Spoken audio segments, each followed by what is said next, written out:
Good evening, everybody, and welcome to BSR Race Night here on Apex Racing TV and iRacing Live. Andrew Woodhouse joined by Adam Bath. And Adam, we've got 2 Porsche races, 4 Kia races, and actually, we're globetrotting a bit tonight, aren't we? Yeah, we are. We are here in Great Britain for the BSR Porsche Cup, and then we've got to head a few thousand miles over to the Far East for Twin Rim Motegi and the BSRTC, which will be getting underway in a few. After this first race, I was about to say a few hours, but probably because of time zones, it probably is a few hours. So yeah, we've got the first Porsche race coming up around probably one of my favourite circuits, not just on iRacing but in the world. It's the Donington Park, the national circuit. It's a fantastic circuit, and for me, it is the best layout of Donington Park, and one which is going to challenge these drivers here. And it's good to see a very, very large increase in the grid as well. I think we only had about 17 last week. We've now got, I believe, 27. Yeah, we were always saying about where everyone was. We always said there were huge sign-ups for the series when it first started, but good to see that here today. And yeah, we usually have numbers in the teens, but yeah, we've got 20 plus here, 25 plus in fact, with some big names as well. We've got Diogo Melro, 2-time Club Series champion on the grid. We've got Ross Balfour, who no longer races in the BSRTC, jumping ship over to the BSR Support Series. We've got Dan Hunt as well, Matt Bunn. Tommy Osgaard is doing very well in qualifying on provisional pole, and of course the Cheese and Wine group represented by Sam Kumo and possibly Conrad Venter. Indeed he is here tonight, so got everything we need for the support race to live up to the hype tonight. Yeah, and it should provide some great racing. We've seen it in the past providing the support to the Kia, but this one, I reckon Donington Park's going to really bring us a great race. Of course, remember, we sandwiched the first touring car race with Porsche races, and then we are 3 touring car races in a row from Motegi. So stick with us tonight. We've got 6 races for you tonight. And yeah, 13 laps in length, this one from the Donington Park National. It's quite a short lap here, Adam, so of course the laps are going to tick over very, very quickly. Yeah, just over a minute in these Porsche 911s, and yeah, we're not running the Melbourne loop like we were in the MX-5 Cup on Sunday. We are running the national layout, which the BTCC used, and what proved to be very successful for Ash Sutton. Of course, he started on pole there, got disqualified, but still managed to get, I think, 2 podiums out of that race meeting. Yeah, he did very well in the Clios there the previous year as well. I'm going to take you through the championship standings now, and it's Andy Shiel who leads the way over Matt Bunn. 767 versus 676 points, beg your pardon. Dan Blake is in 3rd, 15 points behind Matt Bunn. Sam Kumo in 4th, Ashley Blake Hoodford, Steve Hefford 6th, Adam McNally 7th, Conrad Venter 8th, Michael Blake in 9th, and Pete Newman in 10th. The team standings, CQR Club leading the way by 611 points over Youth Energy. Then it's Team Cheese and Wine of Apex Racing UK with CQR S-Line in 4th, Pro Sim in 5th, and SimGate.co.uk in 6th, and Royal Racing in 7th.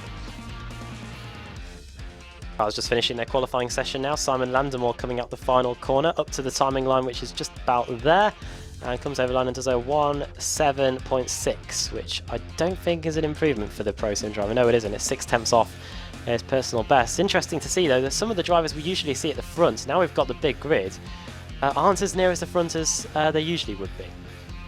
No, they're not. You've got to look at the likes of Sam Kumo and Anwar Smith, who are a bit further back than what they normally are. So.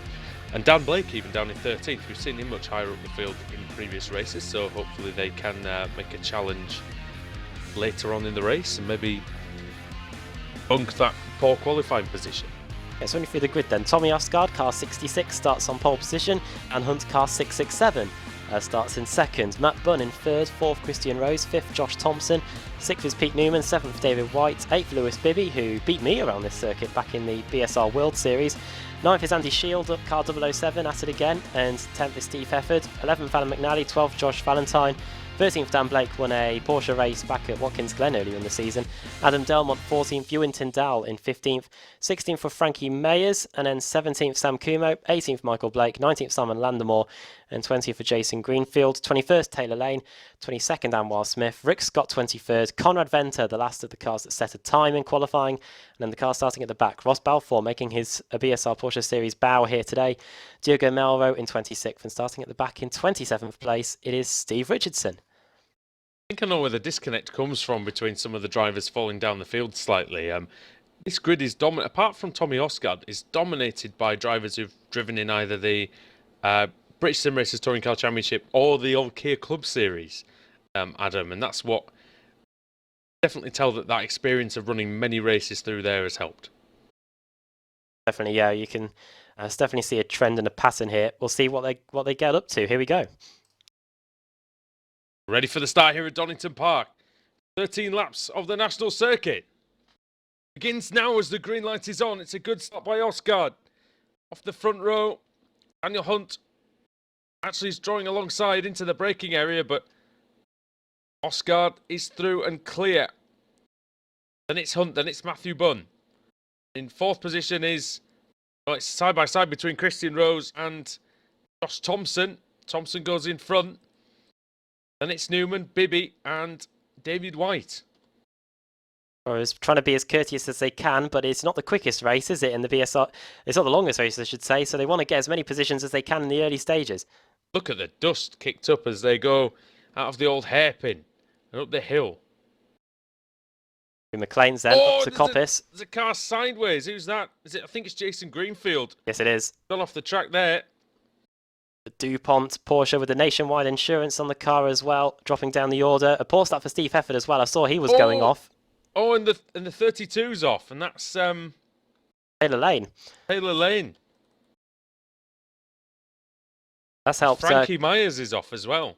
Yeah, that's helped. Rick Scott and Conrad Venter, both of them able to gain 4 positions out of that moment halfway around the final part of the lap. First lap done already. Tommy Osgard rocketing away from Dan Hunt, 0.6 of a second lead over the experienced BSRTC driver.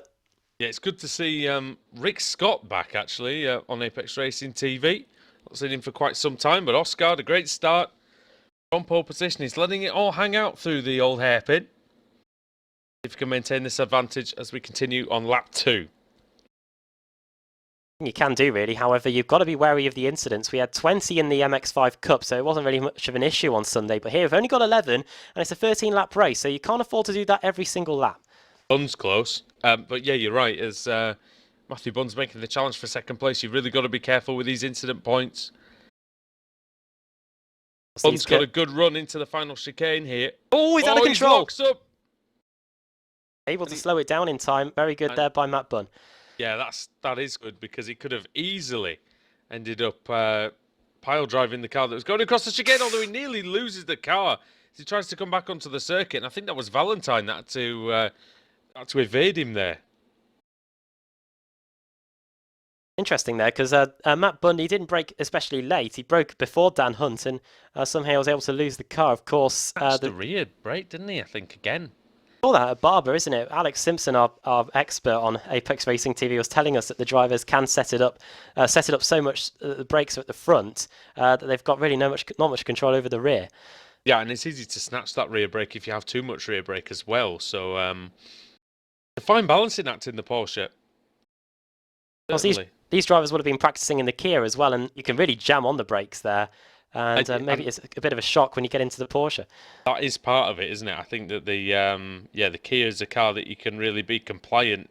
So it's very compliant under braking and acceleration. It's not going to get loose on you, of course, being a front-wheel drive car. Christian Rose missed the chicane slightly, but has only lost about half a second. Although he might put him in the clutches of his teammate Pete Newman, and then he's got Lewis Bibby just behind him. Oh yeah, very close there. Dust from the practice session. And Steve Hefford and Adam Delmont having a ding-dong with Valentine and Bunn. Oh yeah. See Josh there in the number 53, sorry. Wheel to wheel through the Craner curves. Hefford on the inside, but that will quickly become the inside for Valentine. Free wide. Where's Matt Bunn going? Matt Bunn. Oh no, that's all gone wrong. And Hefford's off as well. And Valentine spun after contact. I didn't see the contact. The bridge was in the way on the camera angle I had. Let's have a look at that. Oh, yeah. Valentine, I think he just hit the curb on the inside and went into Hefford and ended up spinning. And it wasn't quite Adam Bath on Alex Simpson, but yeah, that was at the old hairpin as well. That was at the old hairpin as well. Oh, dear. But yeah, right, moving forward, the battle for 5th and 6th continues between Pete Newman and Lewis Bibby. And here comes Bibby. He's got a fantastic run on the exit of the chicane. Who's that in front of them? Car 93, Christian Rose. And there's a car all sorts of off at the final chicane. Is that David White? That as well. There's 2 cars off. David White is the one, and Matthew Bunn's around. Again. So the man who's been so strong this season in the championship, just having an absolute nightmare out there. And he's dropped to way into the 20s here. Well, there were separate incidents. David White becoming a victim of the very heavy curbs here, or the big curbs, I should say, at Donington Park. And Matt Bunn lost it on the exit of the chicane. Didn't hit the wall, though. He was able to get going. However, this time, he is in 20th place. This could be good for his reverse grid, though. Bunn's tyres must just be cooked, Adam. There's only one. That's about the only explanation that I can give you on that one. Yeah, he just keeps lighting it up. I think they're roasted. Never mind cooked, but yeah, going up to McLean's now, Matt Bunn, outside after starting so high up the grid in about third position. He's now down in 20th. Yeah, and we'll see if now Daniel Hunt on Josh Thompson. They go into Redgate here. Thompson's got the inside line. Sorry, makes a nice move. Hunt's going to try and cut back, but it's very, very difficult, Adam, to get anything done through the Craner curves. Let's see what we can do. Josh Thompson race. Oh, he loses Hunt. The car! Fantastic car control there. Unbelievable save by Daniel Hunt. And I was sure he was a goner. He manages to keep control of that 911. And Lewis Bibby's got a great run as well on Newman. Can't get within a car's length, sorry. Trying his best, but once again, it is pretty tricky to get overtakes done in this Porsche. The iRacing Porsche Cup, the official series, was taking place at Road America on Monday night, and it was incredibly difficult, even around Road America, to get these Porsches to get overtakes done. Well, I mean, yeah, I think it's the nature of this car. It's a very fast car. It's good out of the corners and just create a bit of separation. Mistakes are really what's needed to make passes here. As Lewis Bibby nearly loses it on the exit of the final corner. That being said, at Road America, it really got exciting inside the final few laps. We're on lap 7 of 13. Exciting. Look at this battle between Landemore, Tyndall and Kumo. Landemore had gone up 6 places, but he's just lost one of those to Ewan Tyndall. And now Sam Kumo is going to try and deprive him of his 14th place. Another position there for Kumo. That's him up to 14th. 3 positions gained since the start of the race. Nice solid drive so far. It's strange to see Sam that far down. However, you know, some drivers, they just don't get in with a certain circuit, do they? Yeah, I was speaking to Sam a while ago about what tracks he likes. He did like the flowing circuits. So like didn't he say that he'd not driven here before? I don't know, actually. I think he said to me the other night that he hasn't driven, because we did the Mazda MX-5s, and yeah, I'm sure he said he'd not driven this circuit before. So he's doing okay considering. Yeah. Tries to pull out on the slipstream here. And Landemore underbraking. Oh, how has he avoided the Apex Racing UK car? I've absolutely no idea. Full lock up there of the brakes, go into the back slightly on Sam Kumo there, and that's really forced him into the free car pack that behind him, consisting of Michael Blake, Conrad Venter, and a resurgent Matt Bunn, who's going up the inside of Conrad into the first corner. That should be a move for 17th place. Yeah, and a great battle going on now for 4th position between Christian Rose, Pete Newman, and Lewis Bibby. Lewis Bibby's having a look up the inside into McLean's. Can't quite do it. I'll tell you what, that was an opportunistic move, isn't it? You know about this. You can get moves done there, but you've got to really be decisive, and you've got to rely on the other driver giving you the space. Yeah, you've got to really rely on the driver looking in their mirrors and seeing that you're going to make that move up the inside. I think that's what happened with me and Rob Fagg back in the BSRTC a few years ago. That was one of my favourite overtaking points on the circuit if you get it timed right, and looks like it might be a problem for Simon Landemore. He's just dropping down the order on my timing screen, but yeah, this battle He's spun at is that at Coppice? On the exit of Coppice? I think it is. That is the exit of Coppice going onto the straight. And that'll be his tyres just cooking from the lockup that he had. That Bunn spun again, by the way. Guess where it is? The final corner. Speaking of cooking the tyres, yeah. Bun might be disqualified, actually. Yeah, he's cooked his race. Yep. Well, on for Christian Rose as well. What's happened to Rose? He's just dropped down 2 positions on my timing screen. I don't know what's happened to him. Him for Matt Bunn, that. Lap 9 of 13. BSR Porsche Cup, race 1 of the evening here from Donington Park. He's really fancying chances now. He's right on the rear of Pete Newman and he's looking to the inside into the final corner. Yeah, let's see if Bibby can get it done then. Late on the brakes. Ooh. Oh, Newman goes around the outside and makes it stick. That's good defensive driving by Pete Newman. Van Hunt's gone. The man in second place, and I think he's done exactly what Matt's been doing all race. Exit the final corner. Just lit the tyres up. There is a slight rise there though, isn't there? I wonder if that's what's maybe caught out Dan Hunt, or maybe that was a bit earlier on in the spin. He locks up the front going into the final corner. I don't think that does anything to cause the spin, but he really accelerates going on the exit of the final corner. Bibby's very close to Newman now. They've both got by Christian Rose. 10 of 13. Andy Shields just behind them as well, championship leader in number 007. Right, is he going to do it this time? He needs to be careful because Christian Rose will soon get onto the back of these two and he's flashing the lights as well. Here comes Bibby up the inside into the chicane, but once again, Pete Newman, the master of the late breakers, it seems. He's still holding on. Yeah, great driving from Newman. He's very experienced in this, in this BSR family, so to speak. And now Bibby's having a look into Redgate. Still can't get that 911 fully alongside. It's a really good, it's a masterclass from Newman really of how to position the car and retain your momentum, get good exits out of these corners. We've seen a few drivers do this type of thing this season, but he locks up the right front going into the old hairpin. This gives Bibby another opportunity.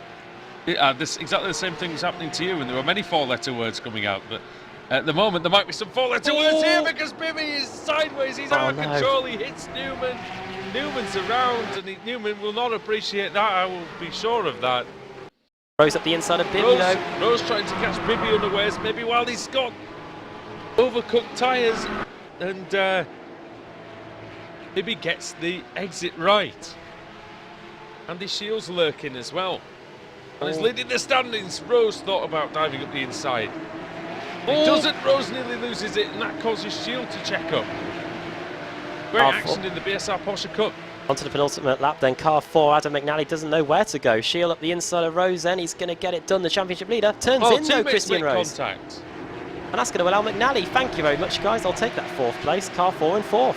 Not particularly good team drive in by CQR, and through goes the Youth Energy car, so... Well, they managed to allow their rivals to escape. But that wasn't really the cleverest idea, was it? Not really, no.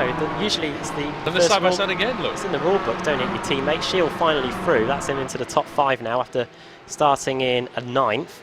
It should be in the rule book, shouldn't it? A lot of people seem to need reminding of it. No team orders, of course, but you've still got to be... you've got to have a bit of common sense when dealing with your teammates. Ewan Tyndall might have felt the wrath of the stewards. I think he has. I think he's out. Unfortunate. Oh, no, he's back. Oh, he's back. Just a big connection right there. Not the first time that I thought someone's got disqualified at this circuit, but yeah. Christian Rose flashing his lights furiously at Andy Shield. I don't know whether that's flashing the lights in terms of sorry for the contact or whether that's let me by, you idiot. I don't know. Could be either. Was he 21 or something? Yeah, going into the old hairpin on the final lap of the race. Yeah, I mean that'd be multi 00793, wouldn't it? Not as catchy, it's not is quite it? as catchy, no. Up to McLean's then for the final time. Shield doing what needs to be done, really, defending the inside line. However, Rose has a very good run through there. He took the racing line compared to Andy Shield, who was doing the defensive work. Oscar through the final corner already, so wow. What a masterclass it's been from him. He's led all 3 sessions. He's going to come across and he's winning in dominant fashion, 4 seconds ahead of Josh Thompson. And now we see the battle going on. Not really a battle anymore. Lewis Bibby's going to finish on the podium. Started in 8th place, so that's a very good race for him, really. Adam McNally, P4, car number 4 in 4th position. Andy Shield in 5th, Christian Rose 6th, and David White in 7th. And Adam Delmont comes across. There's still cars out there. There's quite a few cars out there, actually, completing the race. Oh, Greenfield taking a... Yeah. Taylor Lane, I should say, taking a huge chunk of curb there. Comes across the line to take what looks like a very happy 17th place after starting in 21st.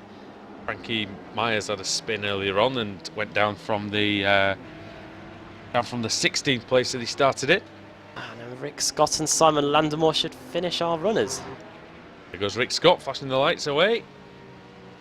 Ewan Tyndall, what's happened to Ewan Tyndall on that lap? Crossed the line, but I wonder if Did he get disqualified on the last lap?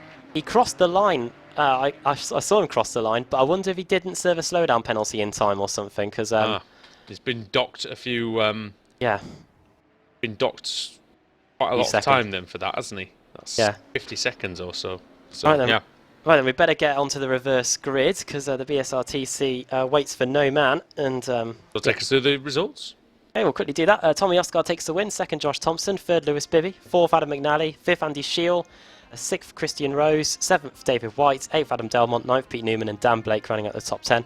Sam Kumo finishing in 11th place. Good driver through the field from him after starting in 17th place. Steve Hefford 12th, had to recover from an off at Redgate on the opening lap of the race. Michael Blake 13th. Conrad Venter gained 10 positions during that race, makes him the biggest mover in the field. Well done to him. Josh Valentine 15th, 16th Taylor Lane, 17th Jason Greenfield, 18th Frankie Myers, 19th Steve Richardson, 20th Simon Landemore, Rick Scott 21st, 22nd Ewan Tyndall after not serving that slowdown penalty. Puts him in contention for the reverse grid though, because he is the last car running, last classified car as well, because Dan Hunt behind him in 23rd finished 4 laps down, Anwar Smith 5 laps down, along with Matt Bunn who was 6 laps down after pretty much a horror show of a race, and Ross Balfour and Diogo Mauri didn't take the start.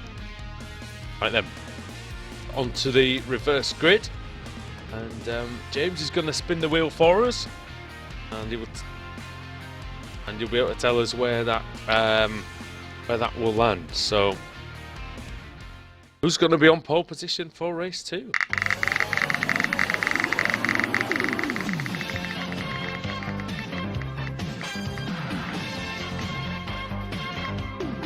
Well, 22 then. Ewan Tyndall starting on the pole for the 2nd race of the day. 2nd is going to be Rick Scott. I'm sure he'll be happy with that. Simon Landemore 3rd, 4th Steve Richardson and Frankie Myers are going to be starting in 5th. All right then. So that's been race 1 of the BSR Porsche Cup tonight. Stick with us here on Apex Racing TV and iRacing Live, where BSR Race Night continues with the British Sim Racers Touring Car Championship coming right up after this break. We'll see you in Japan.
Welcome back everybody to Apex Racing TV and iRacing Live for round 17 of the iRacing MSA British Sim Racers Touring Car Championship. We're at the Twin Ring Motegi circuit in Japan, and the Kia Optima is in action here, and we've got well over 50 of them, Adam. Brilliant, isn't it? Yeah, we've hopped over to Japan quite quickly, and yeah, we've now arrived in the Far East for the Twin Ring Motegi Road Course, which is something we don't often commentate on. We usually commentate on the BSRTC racing on the oval circuit here, but now we're taking part in the road course, and it's a pretty good one as well. So we should see 4 fantastic races around this circuit here in Japan. Yeah, it's a very good road course, a fun circuit to drive on, and yeah, I've driven here many times myself in the Kia Club series, and it's a great race. It's a great track to race the Kia Optima on as well. I just want to tell everybody about something very special for us, really, and that's going to be happening on Friday the 12th of May. We've got the Billy Whiz fundraiser presented by BSR. Most of you know the story of what happened to Billy Munger, a 17-year-old British Formula 4 driver, a couple of weeks ago at Donington Park, and we decided at BSR that we wanted to do a charity event for Billy and for his family, and so that's going to be broadcast here on Apex Racing TV and iRacing Live on Friday the 12th of May. It's going to be the Brands Hatch Grand Prix circuit. It's going to be a mixed class race. It's going to be Kia Optima, and it's going to be the Porsche 911, and that's going to be balanced, so we should have some close competition between the two. I'm not sure exactly how it's going to work, but hey, it's a charity race. It's all for a good cause. Now, if you want to get involved, then go over to bsrhub.com and you can get in touch with the admins there, and you can join in with the action.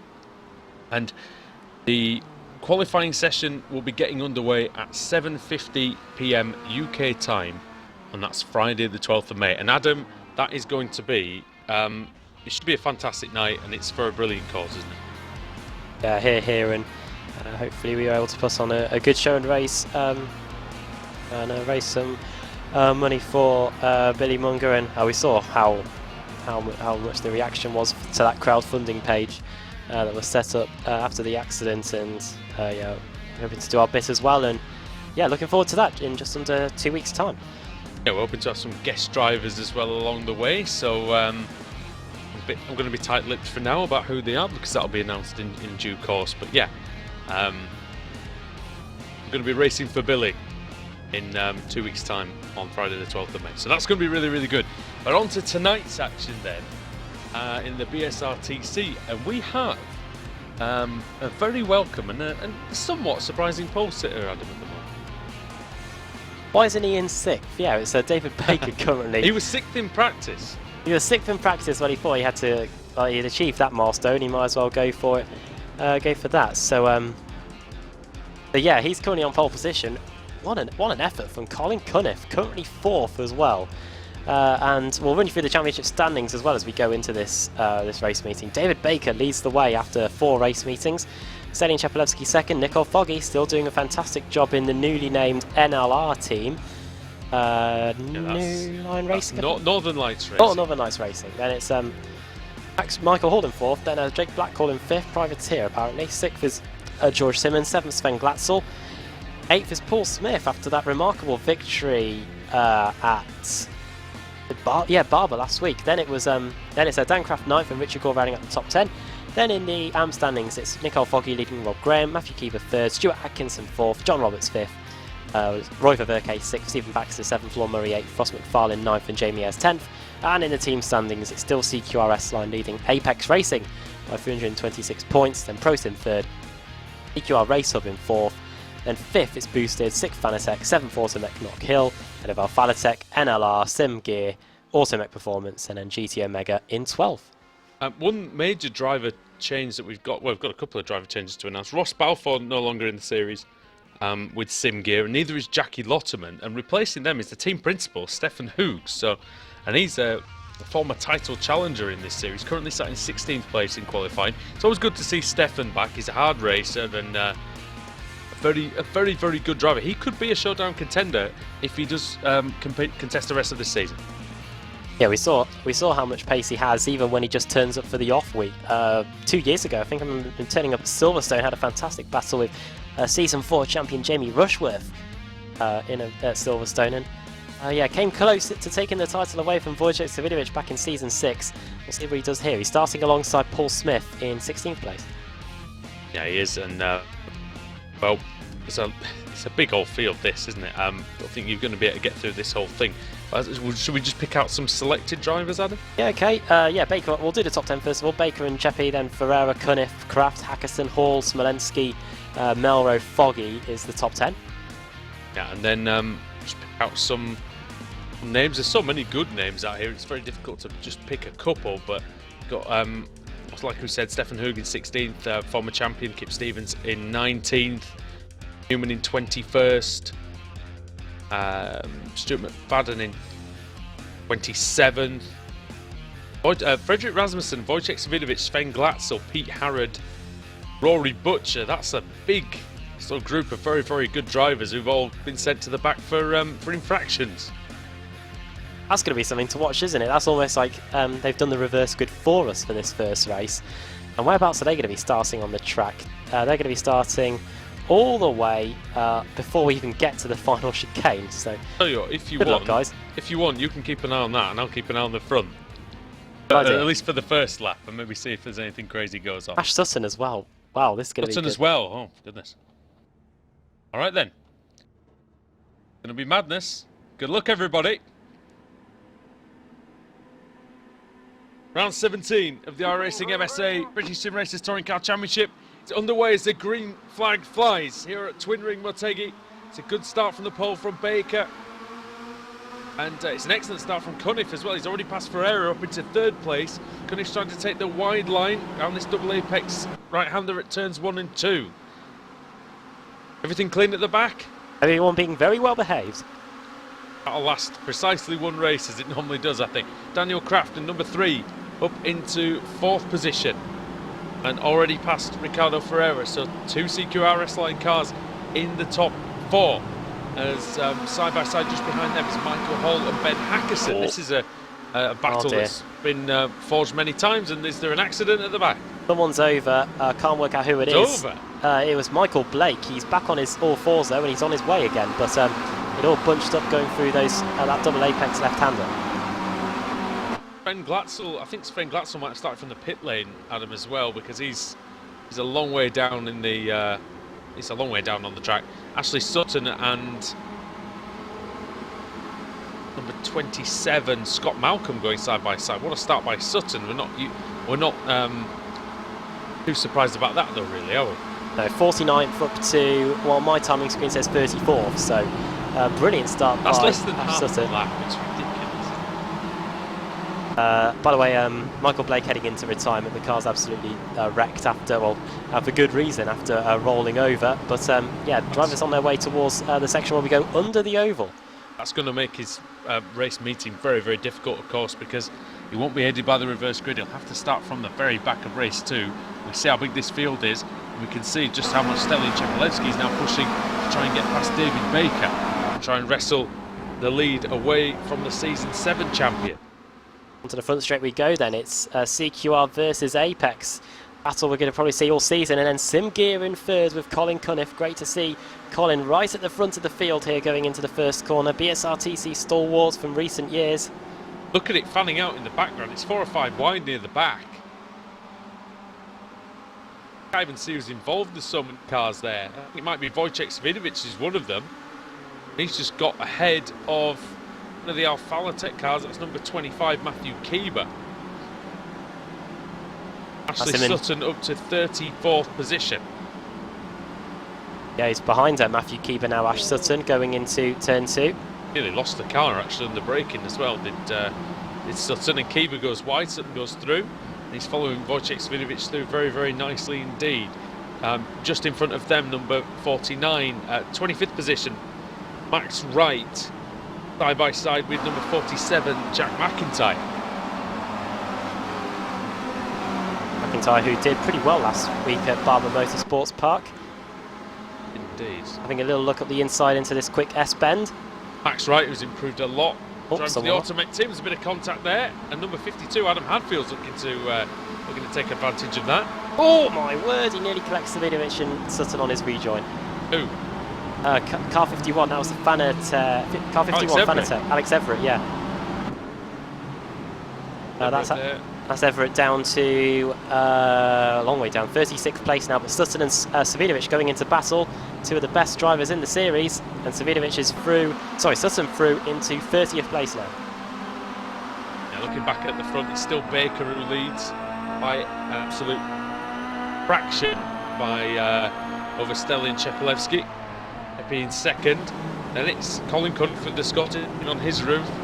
Sorry, he doesn't have the Scottish flag on his roof anymore, does he? But it's then it's Daniel Craft in 4th, and 5th is still Ricardo Ferreira, who made a poor start, but he looks to have rallied from that. Right on the back of these guys now, yeah, privateer from what we know anyway, but he is a pro World Championship driver, and he's doing pretty well in the Kia so far. Many have tried and failed to get a handle on this this front-wheel drive beast, and he's doing a very good job so far. It definitely is, and not done that many meetings in this series, I don't think, for Ferreira, at least not for a long time. And yeah, up in the top 5, pretty good. And he might be shaping up Daniel Craft for a move here, but Craft's late enough on the brakes.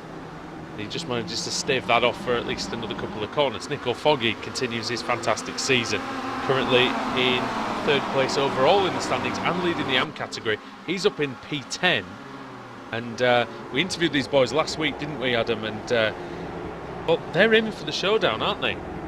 Northern Lights Racing.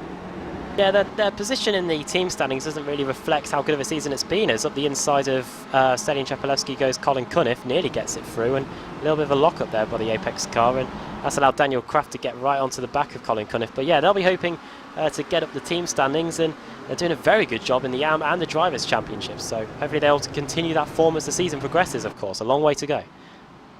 Very, very long way to go.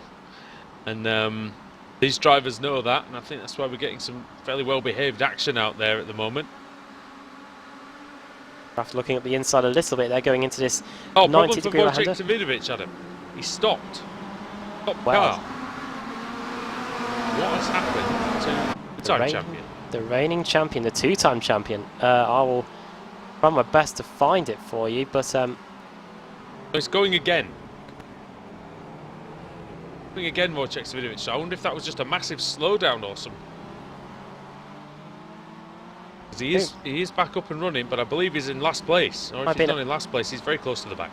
May even have been a hardware issue for Wojciech Savidovic. Nothing seemed to be going too wrong up to the point where he stopped. But yeah, well, he's down in 51st again. place, I think. Not even the reverse grid can help him if he's there, unless there's a fault. No, not in the 50s. Baker getting a lot of pressure on Sheppy still. He needs to soak it up though, doesn't he? Yeah, we're coming up to one of the key overtaking points on the circuit, really. Savidovic having a little look to the inside, no way through. We're only on lap 4 of 8. But there you go, there's a hit. The nudge by Stelin Chepelevsky. And here comes Craft on Daniel Cunniff. Craft has taken advantage of a poor run. Poor run by Cunniff. And difficult to make the move stick on the outside here in this section of fast S's. A bit sideways was Craft, as was Cunniff. But Craft manages to get through extremely well, up into 3rd position, and now he'll be hoping he can go up and help his teammate a bit, Adam. Yeah, he will. What was his lap time like last time around? He did a 1:57.7. Cunniff did a 1:55.8. Baker and Chepelevsky 1:57.6, 1:57.5. But now that Craft's got that little bit clear now, might be able to start putting the pressure on what has now become a CQR sandwich with Stelin Chepelevsky the meat in it. Speaking of sandwich, very nearly got a... we definitely having some fireworks there between Ashley Sutton and Jack McIntyre. There's a bit of contact. McIntyre's connection is all over the place. I think Sutton did well not to take them both out. You could blame him, really, with 50 plus cars on the grid. 22 positions gained for Sutton, now in 28th place on the timing screen. Jack McIntyre down to 29th. Even my computer sometimes decides it doesn't want to have any of this as with a 54 car field. Max Wright, the next possible victim for Ash Sutton going into the final chicane. The Automech not kill car could be at the mercy here of of the Jack Sears Trophy winner from last season. Yeah, let's see what the man who ordinarily drives the Subaru for a living will do. And he will throw it up the inside. Max Wright, very timid. He probably just, I think he just might have let him through there. Oh, well, maybe not so much as he tries to come back on the exit. Ends up going on the grass. Not giving an inch, Max Wright. And but Sutton, too late on the brakes. Too good on the brakes, really. Credit to the marshals that keep putting those cones back every single lap. And constantly getting hit out the way. But I wouldn't yeah. with this lot going past. Frederick Rasmussen is up 16 positions. He's up in 25th now. Started in 41st place. He looked like he had a penalty. So, yeah, Rasmussen having a good race. 4 retirements last week. Oh, it was horrendous, wasn't it? It was awful, wasn't it, for Frederick Rasmussen, including an engine failure. So but he's going to be very happy that Alex Simpson isn't here today. Yes, he will. He's in Scotland, of course. So by skiving, Chepelewski. Now he's going to be under some pressure of his own from Daniel Kraft here. So CQR 1 and 3. Apex Racing UK in second place. Look, there's a move there just behind. Hackerson, isn't it? Yeah. It's Ben Hackerson going for the top 5. Hackerson in the boosted car, the camouflage boosted car up the inside of Ferreira. There, but not quite managing it, Ben Hackerson. Oh, he's trying to get the best possible exit, isn't he? And he nearly gave Michael Hall an invite there up the inside into the final chicane. And Hall might fancy his chances here as we come across the line onto lap 6 of 8. Free to go. Yeah, Hackerson's cutback didn't really work the way he intended. Left him vulnerable to Michael Hall, and Michael Hall is improving week on week in this Kia Optima. We knew he was a good driver, Hall, Adam, but especially in the last 6 months or so, he's definitely stepped his game up in this car. And he's been around in the Kia for quite some time. I think I remember commentating him in Ash Sutton's Champions of the Future series many years ago, and he was good there, and he's starting to prove his worth here in the BSRTC. Yeah, he did. He even beat Ash Sutton to that title. Yeah, he's no slow coach, and yeah, he's doing a very good job here inside the top 10. I think he's definitely, whether he's refocused or whether he's changed something about his driving style or what, it seems to be working exceptionally well for him, and someone else who it's working exceptionally well for in this race is Daniel Kraft, and he has a look at Stelian Chepelewski, and it's now the Bulgarian that's on the back foot. Not particularly high temperatures here today, only 23 degrees for race 1, so the driver shouldn't be struggling too much. Here he comes up the inside, second place could be on, very close to contact. Stelian very late on the brakes though, Adam. He's not, this isn't his first barbecue, is he? He knows exactly what to do. And Kraft. And for Kraft, multiple races. Put a skewer in that barbecue. 12 wins last year. 12 wins, yeah, for Dan Kraft. Now he's giving Stelian Chepelewski a bit of a grilling out there. Does he want to get burnt though? As long as they don't end up getting turned into a kebab, we'll be fine. Juicy battle going on at the moment, and going into the right-hander. Kraft finished ahead of Chepelewski in the championship, of course, last season, even though Chepelewski led the regular season before we got to the showdown. So Daniel Kraft car 3 versus Chepelewski car 5. They've got 2 laps, about 9 kilometres to settle this duel. These are definitely drivers who are going to be fighting for the title at the end of the season. No doubt about it, the 3 at the front, and the guys behind them. You know what, it's not necessarily a surprise that Kone, Ferreira and Hackerson are there in 4th, 5th and 6th places, but it's just a pleasant, I don't know, I'm just pleasantly pleased really for them that in this massive field they're able to perform so well. No fine margins in this series as well, so every 100th and 1000th of a second really does count here, and it's quite remarkable, yeah, to see these guys up at the front. And we've still only got 10 seconds separating the top 16 cars as Daniel Kraft is still looking, yeah, to force the issue again. But even the cars outside the top 20, if they were lucky enough to have a good qualifying, then even they could probably run well inside the top 10. It's just so congested in this field. Yeah, it really is about maximising your opportunities, about getting every single place, every single point, and every single 10th of a second out of your Kia Optima, because if you don't, like Adam says, it's very much like the iRacing World Championship Series. You could either qualify in the top 5 or you could qualify 25th. We've seen that from the likes of Ollie Picala struggling in qualifying, and Mac Backham qualifying all the way down the field, and just by tenths of a second. Almost is, yeah. Now we even see with the reverse grids that even the fast guys, they're stuck in a never-ending purgatory almost in race 2 and race 3 when they're having to fight their way through the field, and then they just have to wait for the reverse grid to work in their favour as we head down towards the bottom of the hill to start what will be the final lap of the race. Josh Thompson's out of the race as well, by the way. This is we finished very well in the Porsche race, of course. Already left to get back to Donington on time. Hey, he's just gone, no, screw this, see you later. He was running in... At 25th, wasn't he? 20, yeah. 22nd place. He did get quarter panelled, apparently, we're being told. See him dropping down the order, but yeah, 1 lap to go then. 4.8 kilometres to settle the second place battle. Josh was boshed and out of the race. And now, meanwhile, Ricardo Ferreira has actually managed to get back up to Colin Cunniff. So he got rid of the pressure from Hackerson, and now he's right with the Scotsman.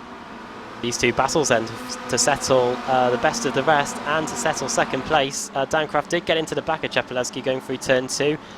Is he going to get up the inside? Chapelewski once again late on the brakes, but he locks up and goes a little bit wide on the exit. You can see the brake discs glowing on these Kia Optimas, and he's going to be glowing with pride at the end of this race. Hopefully not glowing with embarrassment. See what happens here on the final lap then. We've just got a few corners left to go. Goodness me, it's very close between Kraft and Chepelewski. So much respect for them to be able to run so close with one another. And the problem is, Adam, I think that Kraft's experiencing is all these guys at the front of this field now, they're so good on the brakes that trying to make a move even is just so difficult because you just can't gain that speed. Can't gain that distance. Oh, I thought Ferreira had gone then, but yeah, that's what's happening. And this Motegi circuit, famous for motorbike racing, and these Kia Optimas backing it into the corners like they're on motorbikes. As Chepelewski, nailed that exit of the long hairpin, and that might just be enough to clinch second place in this race for him. Kraft too as well. Kraft had a fantastic run as well, but Stellion just on the power, just that little bit in front. Well, Kraft got a good run through that hairpin, but through the last complex then, and converting pole position into victory, and lights to flag for the Season 7 champion. David Baker wins at Motegi. Brilliant job by those guys, and well done to Colin Cunniff to get best of the rest 4th, Ricardo Ferreira 5th, Hackerson 6th, Michael Hall 7th, Diogo Mauro 8th, 9th Alex Smolensky and 10th Nicole Foggy. Very little movement in the top 10 from where they started. Yeah, that's how difficult it was around here. You know, it is that sort of track where... Go on. Oh, sorry, Rasmus. I just saw Rasmussen crossing the line and he crashed off into the Armco barrier. Oh, Rizzo. Rizzo and Glatzel very, very close as they come out of the final corner. Looks like it's going to be Cesare Rizzo. Going to get that position. What is that? That is 42nd. 42nd and 43rd, yeah. Unbelievable. Got Andrew Whitehead on that last lap, so not a good lap for Whitehead. And he's had a bit of damage to the front of his car as well. Crazy for Elisa Sven Glatzel. He was up inside the top 10 the last 2 race meetings at Watkins Glen and at Barber.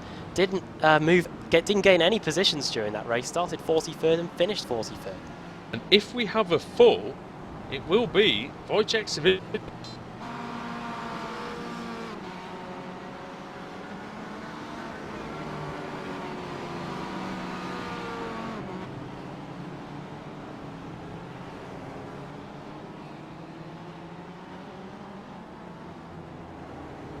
Are you running through the finishing order then? Quickly before we head off to the Porsches. Race victory for David Baker. 2nd, Selin Chepelewski. 3rd, Dan Kraft. 4th, Colin Cunniff. 5th, Ricardo Ferreira. 6th is Hackerson. 7th, Michael Hall. 8th, Diogo Mauro. 9th, Alex Smolensky. And 10th for Nicole Foggy. 11th for Jake Blackhall. 12th, Matt Bunn. 13th for Richard Gore. 14th, Paul Smith. 15th for Julian Janowski, 16th Stefan Hoog, 17th for Craig Evans, 18th Kip Stevens, 19th for Thorstein Helgeson, and 20th Pete Newman, 21st John Roberts, 22nd for Frederick Rasmussen, another of the biggest movers through the field, for 41st to 22nd, 23rd for Adam Hadfield, 24th Stuart McFadden, 25th Max Wright, 26th Ash Sutton from 50th, 27th Tristan Bodis, 28th for Rusty Laidler, 29th, Jack McIntyre, and 30th, George Simmons. 31st, Alex Everett. 32nd, Pete Harrod. After starting in 44th, it's quite remarkable that you don't realise that these quality of drivers are down there. 34th, Mark Woodhouse. 35th for Stuart Atkinson. 36th, Laura Bond. 37th, Scott Malcolm. 38th, Jamie Ayres. 39th, Nathan Davis. And 40th, Roy Faverke. Ross McFarlane 41st. 42nd, Cesario Rizzo. Then it's Sven Glatzel in 43rd. Andrew Whitehead 44th. Rory Butcher 45th. Well, yeah, he's there. 46th, Joel Martinson. 47th is Lorne Murray. 48th, Simon Rosen. And then, as Andrew Woodhouse was saying, Wojciech Svidovic 49th, the last classified finisher. If it is a full, he will be on pole. Stephen Baxter 2 laps down. Josh Thompson 3 laps down. We saw him get quarter panelled around in his Apex Academy car. Gareth Hickling 52nd, 5 laps down. Michael Blake got flipped over on the opening lap, didn't return from that. And he just hit Lee Berridge, finished in 54th.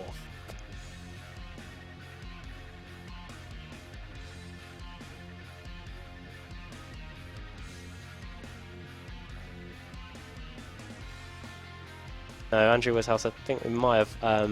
we can't hear him at the moment on our end.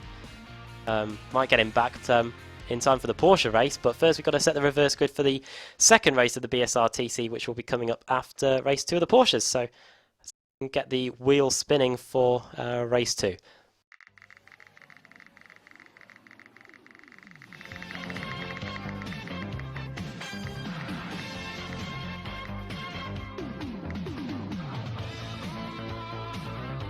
Wow, that's pretty small. And it's not what Wojciech Svidovic would have been hoping for. It's George Simmons that's going to be on the pole. Jack McIntyre 2nd, Rusty Laidler in 3rd, Tristan Bottis 4th, and Ash Sutton going to be starting in 5th. That looks a very interesting grid for the second race, which will be coming up after race 2 of our support series, the BSR Porsche Cup. And you don't want to miss that. It's at Donington, and it's coming up after the break here on Apex Racing TV and iRacing Live.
Welcome back to Apex Racing TV. Welcome back to British Shores here. Welcome back to Donington Park here in the UK, the national layout, and we're here for the second race of the BSR Porsches on BSR Race Night. Coming up after this, of course, will be the second race of the BSRTC, and we saw the reverse grid for that one. But now we now need to run you through the grid for the second race of the day here in the Porsches. Good first race and another 13-lap race about to begin. Adam Bath here with Andrew Woodhouse will be about shortly, and James Nash on the cameras. Ewan Tyndall on pole position, Rick Scott second, third Simon Landemore, fourth Frankie Myers, fifth is Jason Greenfield, sixth Taylor Lane, seventh Josh Valentine, eighth Conrad Venter, ninth Michael Blake, and 10th Steve Hefford. Sam Kumo in 11th, 12th Dan Blake, 13th Pete Newman, 14th Adam Delmont, 15th David White, 16th Christian Rose, 17th Andy Shield, 18th Adam McNally, 19th Lewis Bibby, and 20th Josh Thompson, 21st Tommy Osgard, 22nd Dan Hunt, 23rd Anwar Smith, 24th Matt Bunn. And starting at the back in 25th will be Steve Richardson, our race one winner. Tommy Osgard, he'll be starting outside the top 20. He's going to be one to watch. But the one we're watching at the moment is Ewan Tyndall. He's on the pole, ready for the second race of the day. Green, green, green. We're underway. Terrible start from Osgard. It's a fantastic start by the Pro Sim car 17 Simon Landemore, already up to second place, and Ewan Tyndall's in danger of getting swamped here into Redgate. He's throwing it up the inside of car 13. That's Frankie Myers, who goes off, and so does the DuPont car of Jason Greenfield. Terrible first corner for those two. They're dropping down the order like a stone. Rick Scott leads then. Second is Simon Landemore in the Pro Sim car. Third is Josh Valentine. Is a Ewan Tyndall, I should say. Fourth, Josh Valentine. Fifth, Taylor Lane. Sixth is Michael Blake going into the old hairpin. Then Steve Hefford, eager to make up positions after not the best race one. And then the two cheese and wine cars working together. That's Sam Kumo up 2 positions, and there's the contact at the back. There's a huge incident actually. It's a championship leader. It's car 007. It's Andy Shield. And what on earth happened there? Well, it was CQR and Apex cars colliding. We've seen that numerous times. It's Josh Thompson. Wow, it's just gone downhill since the opening race of the BSRTC. Quarter panelled in that one, and hit on the rear by none other than our championship leader Andy Shield, and a Youth Energy car got a bit of that as well for good measure. That's Andy Shield pretty much done, and Josh Thompson's gone back to the pits already, so that is a disaster. But look at this, battle for the lead, 3 wide into the first corner. Ewan Tyndall going for the lead, and who's that? Car 32, that's Taylor Lane getting forced wide, and Rick Scott's had an appalling run on the exit of Redgate, and now Ewan Tyndall's back to the race lead after that terrible start at the green light. He's now back in the lead again, and now it's Rick Scott versus Simon Landemore into the old hairpin. Trying to get up the inside there. He takes a lot of the inside curb there, Simon Landemore. Needs to be careful that isn't a slowdown penalty, and it is. So the Pro Sim car will have to drop down the order. And I think that might be a bit of a big slowdown as well, because he hasn't set a representative lap time yet. Oh no, that's not good at all. And he's just taken out Pete Newman, and it's collected Matt Bunn, and it's collected Michael Blake as well. So all from that slowdown penalty that Simon Landemore picked up at the old hairpin has caused 3 or 4 cars to be involved, and that is a disaster. What's happened to Lewis Bibby? He's gone back to the pits as well. What's happened to Bibby? Oh, he was collected in the madness at McLean's, and one of the bright sparks from race 1 is in the pits as well. Slow down for Rick Scott, our race leader. It's all happening here. He was leading, and now he's down the order. He's in 4th position. So it's literally all happening here in the second race of the day here in the BSR Porsches. Ewan Tyndall continues to lead. What's the gap? It is 7/10 of a second over Taylor Lane, now in second. Third is Dan Blake apparently. Yeah, it is Dan Blake. 4th is Tommy Osgard. 5th is Rick Scott, who's got Josh Valentine up the inside of him into the old hairpin. Valentine up to 5th. And now here comes the CQR car of Matt Bunn, who's got a ton of damage after the collision with it wasn't Tommy Osgard, was it? It was Simon Landemore, and Matt Bunn up the inside into McLean's, forces Valentine a bit wide, and that's Matt Bunn up to 5th place. Again, a 19 positions, quite remarkable. Just behind them, Adam Delmont and Rick Scott. Delmont in 8th, Rick Scott now down to 10th as he gets passed by the other Youth Energy car of Adam McNally. So the 2 Youth Energy cars on the move. Delmont up 6 positions and McNally up 9 positions. The 2 Adams, the A-team, going for Youth Energy. and nearly cursed them as Adam Delmont nearly lost the car on the exit. We've only got 17 cars left in this race out of the 25 that started. But the A-team in the commentary box. We're back, yes. That's very important. Sorry about that, everybody. What have I missed? Quite a lot. Ah. If you look at, if you see the amount of positions gained, that might illustrate it. It's all kicked off at the front really, and there's been a lot of crashes and a lot of carnage, and we've now got a battle for the lead on our hands as Taylor Lane bears down on Ewan Tyndall. Yes, indeed. And, through McLean's then. Lane, who spent most of this meeting looking pretty sideways out there, I must admit, but chasing down Tyndall at the minute. Blake is in third, Tommy Osgaard in fourth. Osgaard, of course, won race one, so he's very suited to this Donington Park circuit already. Cameron Landamore's been disqualified, doesn't surprise me at all after the stuff he's been involved with in this second race. Oh no, that's there Tommy goes Osgaard. Oh, I don't think the double's going to be on anymore. No, he should still. Oh, look out! Hit me. Who that was? Was that Dan Hunt? It was Someone's evasive action. Hunt's up to 7th, by the way. He's gained 4 positions on that one lap. Well, I said It's Delmont, isn't it? Yeah, I said the A-team were working their way through the field well, but that seems to have just led to a pit stop. For That must be a penalty. Jump start penalty or something? I don't know. That might be a slowdown. That might just be a penalty for. Because he's just stopped in his box and gone straight away. So I reckon it might have been a. If it was a penalty for not serving a slowdown penalty, would he be held for the amount of time he didn't serve? I'm really not sure. I've never not served one. This is why I need to watch Will Vincent reading the iRacing Sporting Code more often. But yeah, Adam Delmont rejoins from the pits. Believe it or not, he's not in last. He's still in 15th. But, and that's only one position lower than when he started. Shows you the progress that the Youth Energy car was making. Oh, and he's had enough, I think. He's just gone into the gravel and exited. Steve Richardson's had a fantastic race. He's up into 11th place. He started in 25th position. Well, the top three are at it now. Here comes Dan Blake. He's already taken one victory this year. He wants another one. Of course, I've cursed Steve Richardson because he's just got to slow down and lost 2 positions. What's happened to Tyndall? Lock the fronts, I think, or maybe it was the rears, but Dan Blake takes the lead. Well, he locked something up and went pretty much straight on. Blake into the lead. Lane having a look, and wow, Dan Blake was very, very fiery through the crane of curves. That really violent move to the. Oh yeah, they were very committed there. Move across the track. See what Taylor Lane can do then. He's now pursuing a different Porsche 911. And here comes Matthew Bunn. Look at the damage on his car. Doesn't seem to be hindering him, though, does it? Inside of Tyndall. Goodness into me. Copies. Not giving up, is he? Ewan Tyndall, he's going to fight to the end. Gosh, he got a bit of oversteer and he whacked the side of the CQR car. Bunn's on the inside, though. I don't think Tyndall's going to be able to fight this very hard. Might be able to get him back on the exit of the chicane, though, but Bunn gets good traction. Oh, no. What's happened to Christian Rose? Oh, he's been disqualified. Bunn's disqualified. Oh, goodness me. I was about to say he's a man on a mission, and the slightest off track on the exit, putting 2 wheels in the dust, has hindered any sort of race 2 victory for Matt Bunn. Now, he's going to join the ever-growing list of retirements. We've only got 14 cars left in the race now. I think there was a bit of contact between Daniel Hunt and Tommy Osgaard, possibly. Yeah, there was. They're still going, mind you. And in 5th and 6th places. Osgaard's had a spin and he's still in 6th place, so it shows, doesn't it, really how crazy this race has been.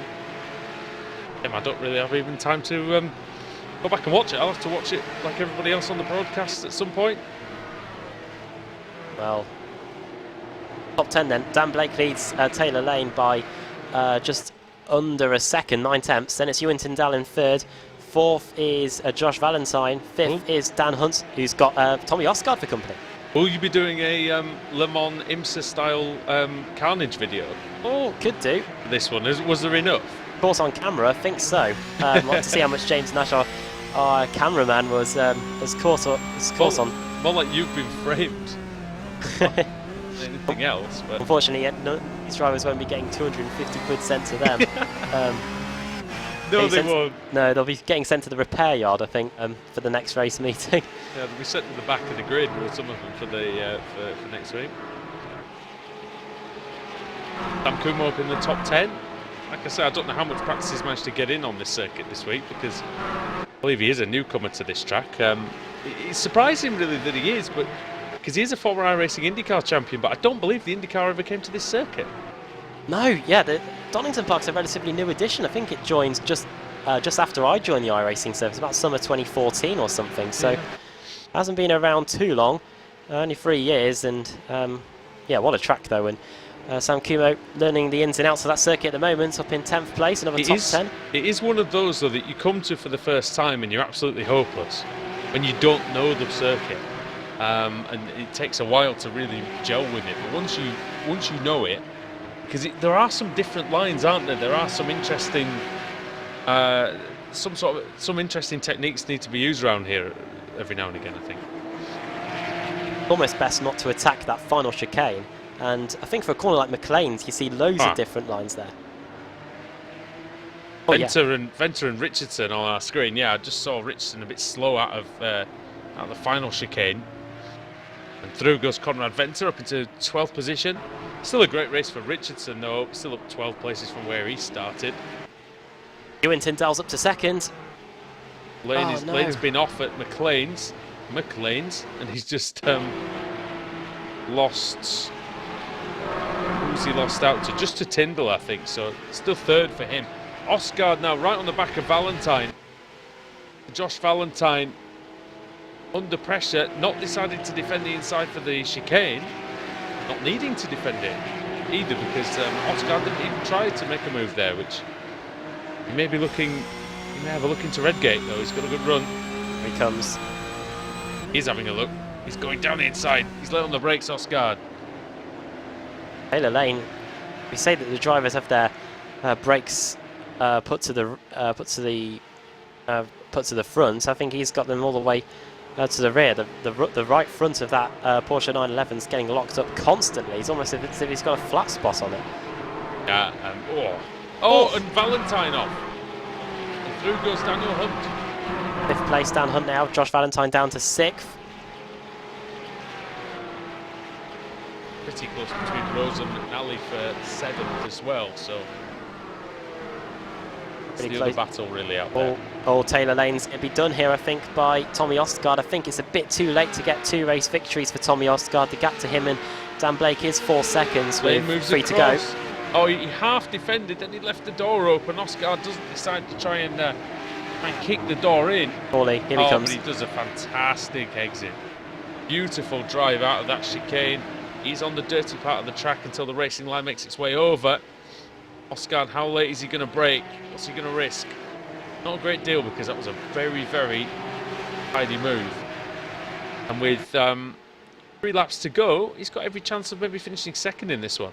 Second's an achievable target, I think. Unfortunately, that spin on the exit of the final corner early on in the races probably kiboshed any opportunity of him taking back-to-back race victories. He's 1 second quicker than Dan Blake, but 1.2 seconds on that last lap. Going to need a mistake though, isn't it?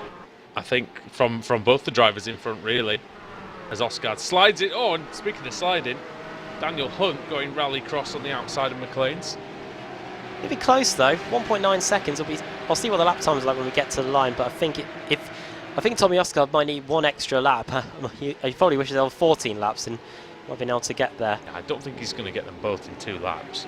I really don't. Dan Blake's driven really well. I mentioned earlier on in the broadcast that he had maybe qualified a bit lower than really what his ability dictates in this Porsche 911, and it's showing that, for once I might have been right.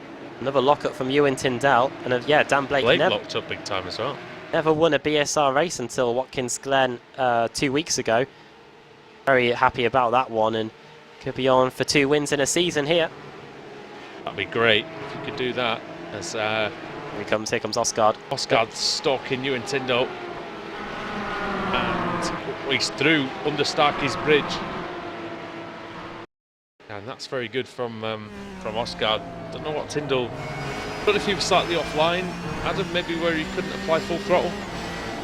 Possibly, yeah, but seemed to have locked the brakes a bit on that lap, and that's led to him getting past 1.5 seconds. I seem to He was remember. 1.6 quicker on the previous lap. We'll see what it is this time. He's going to have to push like hell, though. Both of them are, really. Maybe he was 1.6 seconds quicker on the previous lap. The gap's 1.4. So, I thought that was Taylor Lane going into the pits, but it's Dan Hunt getting by, making a mistake. Yeah, and then Daniel Hunt goes up the inside. Anyway, I wouldn't want to beat Dan Blake right now. Oh, really a bit of contact. Is Lane fighting back? Lane's fighting back. He's side by side through Craners. Hollywood. Hunt sliding the car through that part of the course. No! Very close. Oh my word, how did that not end in disaster? Hunt round the outside of the old hairpin, Lane sideways. In fact, Josh Valentine's not done either. He might be able to make something of this. Less than half a second now between Dan Blake and Tommy Osgaard. Osgaard's going to have a lunge into the chicane, surely. Adam, we've got to go back to that lead battle. It's very exciting for fourth, but Dan Blake, he's going to be clenching the old buttocks at this point, I think. Osgaard slides it through. Dan Hunt might be disqualified. Is he going to have a go? Can he have a go? He's a long way back. Is he going to do the cutback that he did so effectively in the previous race? He's got a fantastic run out. Dan Blake is going to defend here. How can he defend? Can he do it? Who's going to take the victory? Tommy Osgaard! Wow! Unbelievable! 0.003 of a second. Oh, yes. He is ecstatic. Look at the donuts. Despair, disappointment and disaster for Dan Blake. But overjoyed Osgaard. That was brilliant. Unbelievable. How about that? Sam Kumo was able to gain 2 positions through the final corner, I think. How does he manage that? Let's have a look at that on the replay if we can. Just 1 position, actually. It was Adam McNally who somebody crashed, did they? Who lit it up on the exit. And the second part of the A-team let an end there. Yeah, I did say at the beginning of the final lap I didn't want to be Dan Blake, and if the timing line was just a few meters further back, then he would have been celebrating his second win of the season. And wow, Sam Kumo, though, I'm pleased for him, member of our commentary team, of course, and P7. But yeah, what a race for the win! What an absolutely brilliant motor race, really, all round. Well, let's run through the finishing order. Unfortunately, we can't dwell on it for too long. We've got to get off to the next BSRTC race. But Tommy Osgaard takes the double here at Donington. Second for Dan Blake. Oh dear, I really feel for Dan Blake there. Third for Ewan Tyndall, fourth for Taylor Lane, fifth Valentine. Then it's Christian Rose in sixth. Sam Kumo getting that spot on the final lap. Adam McNally finished in eighth. Ninth for David White. And 10th for Conrad Venter. Cars that started inside the top 10 that finished there. We had 1, 2, 3, surprising amount, 4 in fact. 11th for Steve Richardson. He gained a few spots inside that final few laps. 12th for Rick Scott, 13th for Frankie Myers. And those were the only cars that finished on the lead lap. Less than half. 14th Dan Hunt, 1 lap down, he'll still be classified. In fact, he won't because he's got disqualified. And Matt Bunn, 8 laps down, got disqualified. Then Adam Del Monte crashed out. Simon Landemore disqualified, and then all these other cars crashed out. Michael Blake, Steve Hefford, Pete Newman, Lewis Bibby, Jason Greenfield, Anwar Smith, Andy Shield, the championship leader, collided with Josh Thompson. In fact, those two the first retirements from the race. Just having a quick look. I know we don't have a lot of time. I'm just having a look at Dan Blake. His last lap wasn't poor in any way. It was just about what he'd been doing. But Tommy Osgaard, he found really that quarter of a second that was so important. Managed to get up there and snatch the win at the end. Absolutely fantastic. One of the best finishes I think we've ever seen here on Apex Racing TV. Certainly one of the closest. Right then, that's enough of the BSR Porsche Cup tonight. 2 great races. It's been a lot of fun, but we've still got 3 rounds of the British Sim Racers Touring Car Championship to come. So it's time to cross back over to Motegi. We're going to take a little break, but when we come back, we will be back in Japan for round 2 of the evening.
Welcome back to Japan and Twin Ring Motegi on iRacing Live. Boss Apex Racing TV, Andrew Woodhouse and Adam Bath with you, bringing you the iRacing MSA British Sim Racers Touring Car Championship Pro Series, Season 11 of course, and Adam, over the 10 previous seasons of this championship, we haven't visited the Twin Ring Motegi road course that often. No, we haven't. I remember the last time we actually visited it. We usually only visit the oval here. We usually get fantastic racing on the oval. I think none other than Ray Alfalla himself has won a BSRTC race at the Motegi Oval. He has indeed. That was a good race. I remember that one. Ray fought through the field really well to claim the victory that time in a car that he was quite unfamiliar with. I led races in the same, possibly in the same meeting as well. You did, yeah. So it's, I led 2 races that night and won neither. So. For some reason, racing around here always stands out as Paul Smith rolling over into the pit lane and being very angry. I must admit, it was great to be on the track with someone like Ray Alfalla with such an oval experience, and I learnt a lot from those races in the Kia Optima. Right. And then, yeah, race 2 of the BSRTC's got a lot to live up to from race 2 of the Porsches. Let's run through the grid. George Simmons on pole, Jack McIntyre second, Rusty Laidler third, Tristan Bodice fourth, fifth Ash Sutton. There you go, the writing could be on the wall there. Max Wright sixth, seventh Stuart McFadden, eighth Adam Hadfield, ninth Frederick Rasmussen, and 10th John Roberts. Can't count out 2 people on that top 10. In fact, you can't really count any driver out, but well, everyone on that top 10 is quick. But George Simmons, especially Frederick Rasmussen, probably Jack McIntyre as well. I think if anybody's going to challenge Ash Sutton, it will be them. I think Simmons has been very quick in the first few rounds of the season. Okay, so we're just about ready for the start. We're just waiting on Simmons actually. This one, don't tell me he's got a pit lane start. Probably has. Sutton has as well as Rasmussen. So that's kiboshed everything I've just said then. And We're ready for the start of round 2 of the evening. Round 18 of the iRacing MSA British Sim Racers Touring Car Championship. As the green light is on here at Twin Ring Motegi. It's a good start by McIntyre. Laidler moves to cover off Bodice. Max Wright trying to go up the inside. He can't get through, so everyone looks like they're okay. So far, 3 wide through turn 2. I believe that was Richard Gore involved in that 3 wide situation. all pretty clean at the back so far. It was into turn 2 here where it all kicked off on the opening lap. Dear me, who's that? Number 16. Paul Smith was very late on the brakes and he almost hit. Guess who? Richard Gore. 3 wide in some places on the exit of that left-hander. Oh, no, there's a Northern Lights car in the wall. Let's see who it was, but into the Armco barrier he went. Ross McFarlane, we're being told. Oh, contact Max Wright and Stuart McFadden, 2 Automech teammates. Well, they're not teammates, but of the same stable, Adam. Very good there is in. We've seen a few teammates fight with each other in both the Porsches and in the BSRTC today, and they become the latest. Here comes... Teammates going to war, it seems like a theme tonight. I can hear some contact. Oh, it's a boosted car. John Roberts goes flying. Wasn't flying 7th. Across the grass at least, anyway. He got hit by, who's the white car? It was Stefan Hoog, the newcomer, returnee. The newcomer, the old veteran, Stefan Hoog, yes. He'll probably tell me less of the old later on. 4 wide. Oh, dear me, no! Oh, that's so... Goodness me, Colin Cunniff almost ended up in the fence. As he was quarter-panelled, and now he hits... Ferreira. That's Denin Chepelevsky in front of those guys as well. There's cars everywhere. I think this is over. And there's contact at the final corner, and there's a bit of a crash. But no, that's Ferreira. Ferreira's gone. No, it's a different crash. It was involving, I think, Helgeson, Everett, Baker. It's around that sort of area. Saw an incident going on. Dear me, Helgeson and Bunn very close together there. They're 24th and 25th going through the first corner.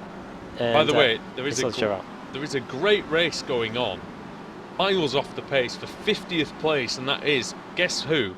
Ashley Sutton, George Simmons and Frederick Rasmussen battling over it's 44th place now after the retirements. Well, they started in 5th, 1st and 9th respectively. And now Look at it's them. over 43rd, 44th, 45th and 46th. These are three of the quickest drivers in the entire field, battling all the way down there. Rusty Laidler's leading, by the way. What happened to McIntyre? I've no idea. He's in 3rd. Didn't really see what happened to him on the screen. It happened pretty early on. Rusty Laidler's been leading since about halfway around the first lap. But Tristan Bodice doing very well in 2nd place here. And then Stu McFadden, the young Scott driving for the Automech Knock Hill team, I think he is driving for. I need to check, but yeah, he's doing well inside the top 5. Tristan Bodice got a lot of experience in this car, from Gold Kia Club Series veteran, and yeah, I believe this might be his first season in the BSRTC, maybe his first full season anyway. Done extremely well up there in 2nd place. He drives in the Kia Cup, which we used to run on Saturday nights. It's just taking a brief hiatus, should be back soon. But yeah, had Ben Hackerson as his teammate, probably would have learned a bit, and yeah, doing well in 2nd place here.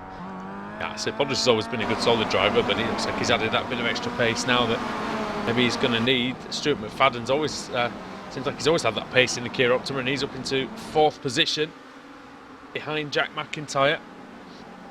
Rusty Laidler leading for Racer with CQR. Now the B team at CQR really, Adam, but still with Laidler and Smith in the car and a couple of other quick drivers. It's definitely not really your average B team, is it? As 47, Jack McIntyre goes down the inside and McFadden tries to pick up those pieces.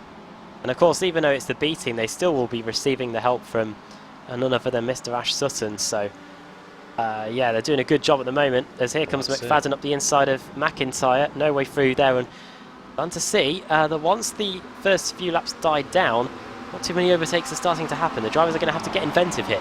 There's a good battle of some veterans going on as well behind this lot, which is 9th and 10th. That's Stefan Hoog ahead of Alex Smolensky, and these two have battled many times over the years. Yeah, up into the S's section.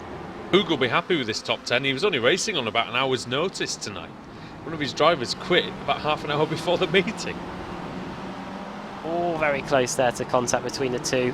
Alex Smolensky, no stranger to contact, of course. Behind him, he's got Richard Gore, who's had a good race, up 7 positions, and then it's Paul Smith. Paul Smith, Kip Stevens, and Jake Blackall are there as well. Oh, Dave Christie is off. I'm just going to go to the battle between Sutton, Rasmussen, and Simmons. See how they were getting on. Simmons has obviously made a mistake somewhere, but Sutton and Rasmussen are very, very close together. They've caught the pack now, which is interesting. Yeah, they're in 43rd. 42nd is Lee Berridge. Berridge, yeah, so Berridge has somehow got... Oh no, 28 is Simon Roden, so he's the next man in front of them, so that's 41st, I believe, for Roden. And then it's Matthew Keeber. Then, ahead of them, is the Pro Sim car of Laura Bond, and Bond is starting to stretch away from this group.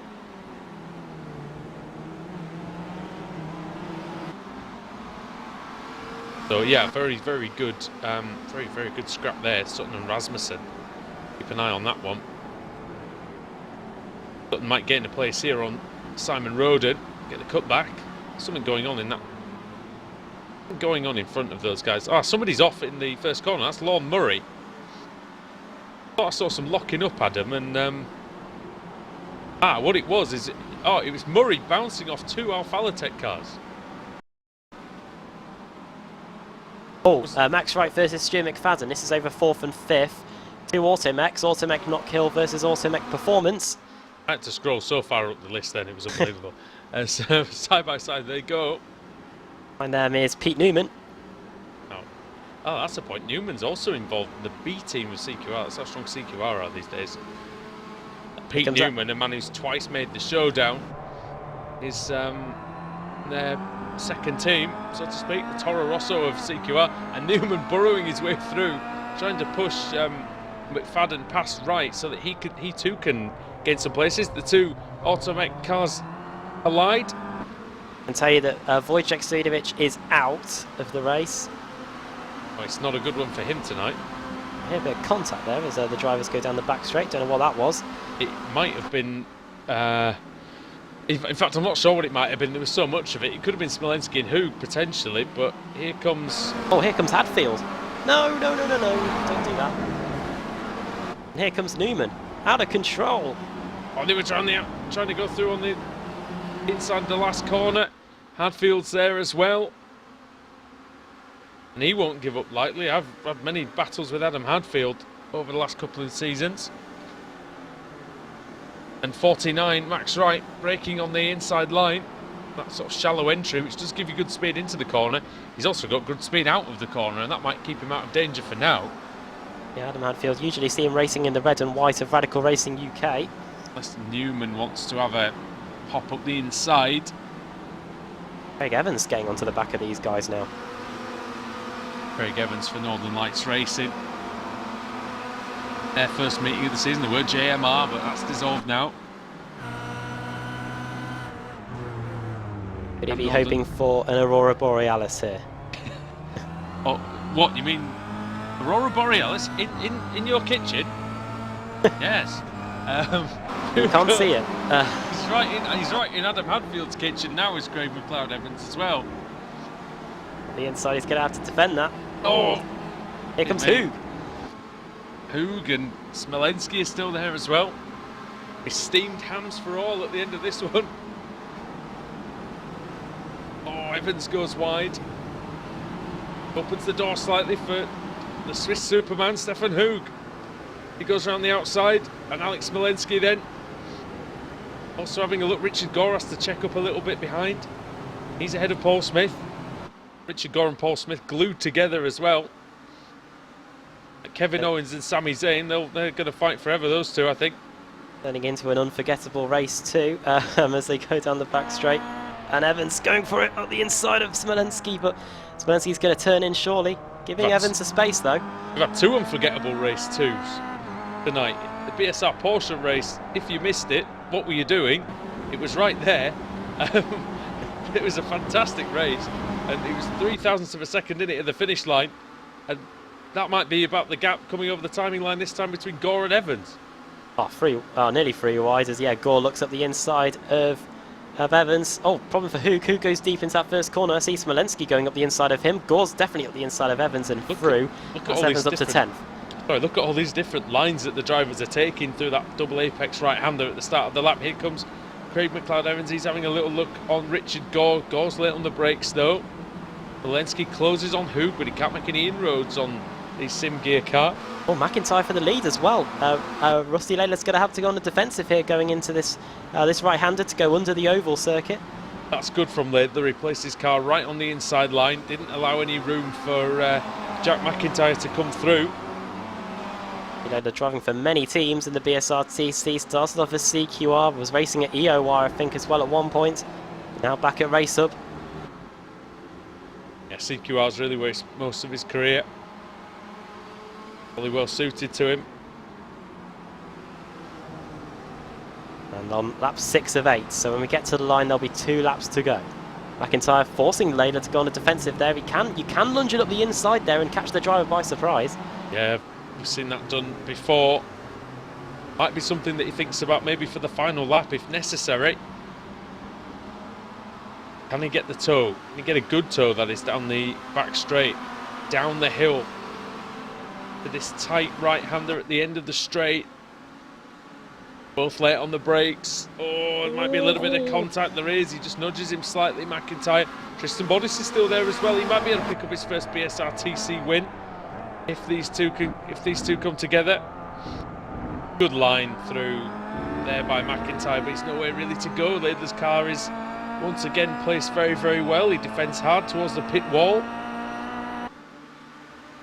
Well, we go on to lap 7 then. Could be where McIntyre. Oh, good cut. Nearly executed the cut back to perfection then. Beautiful defensive driving again by Rusty. Absolutely perfect. 2 laps to go. Battle for the lead here. It's the iRacing MSA British Sim Racers Touring Car Championship. Andrew Woodhouse and Adam Bath with James Nash on the cameras, bringing you all the action from Twin Ring Motegi.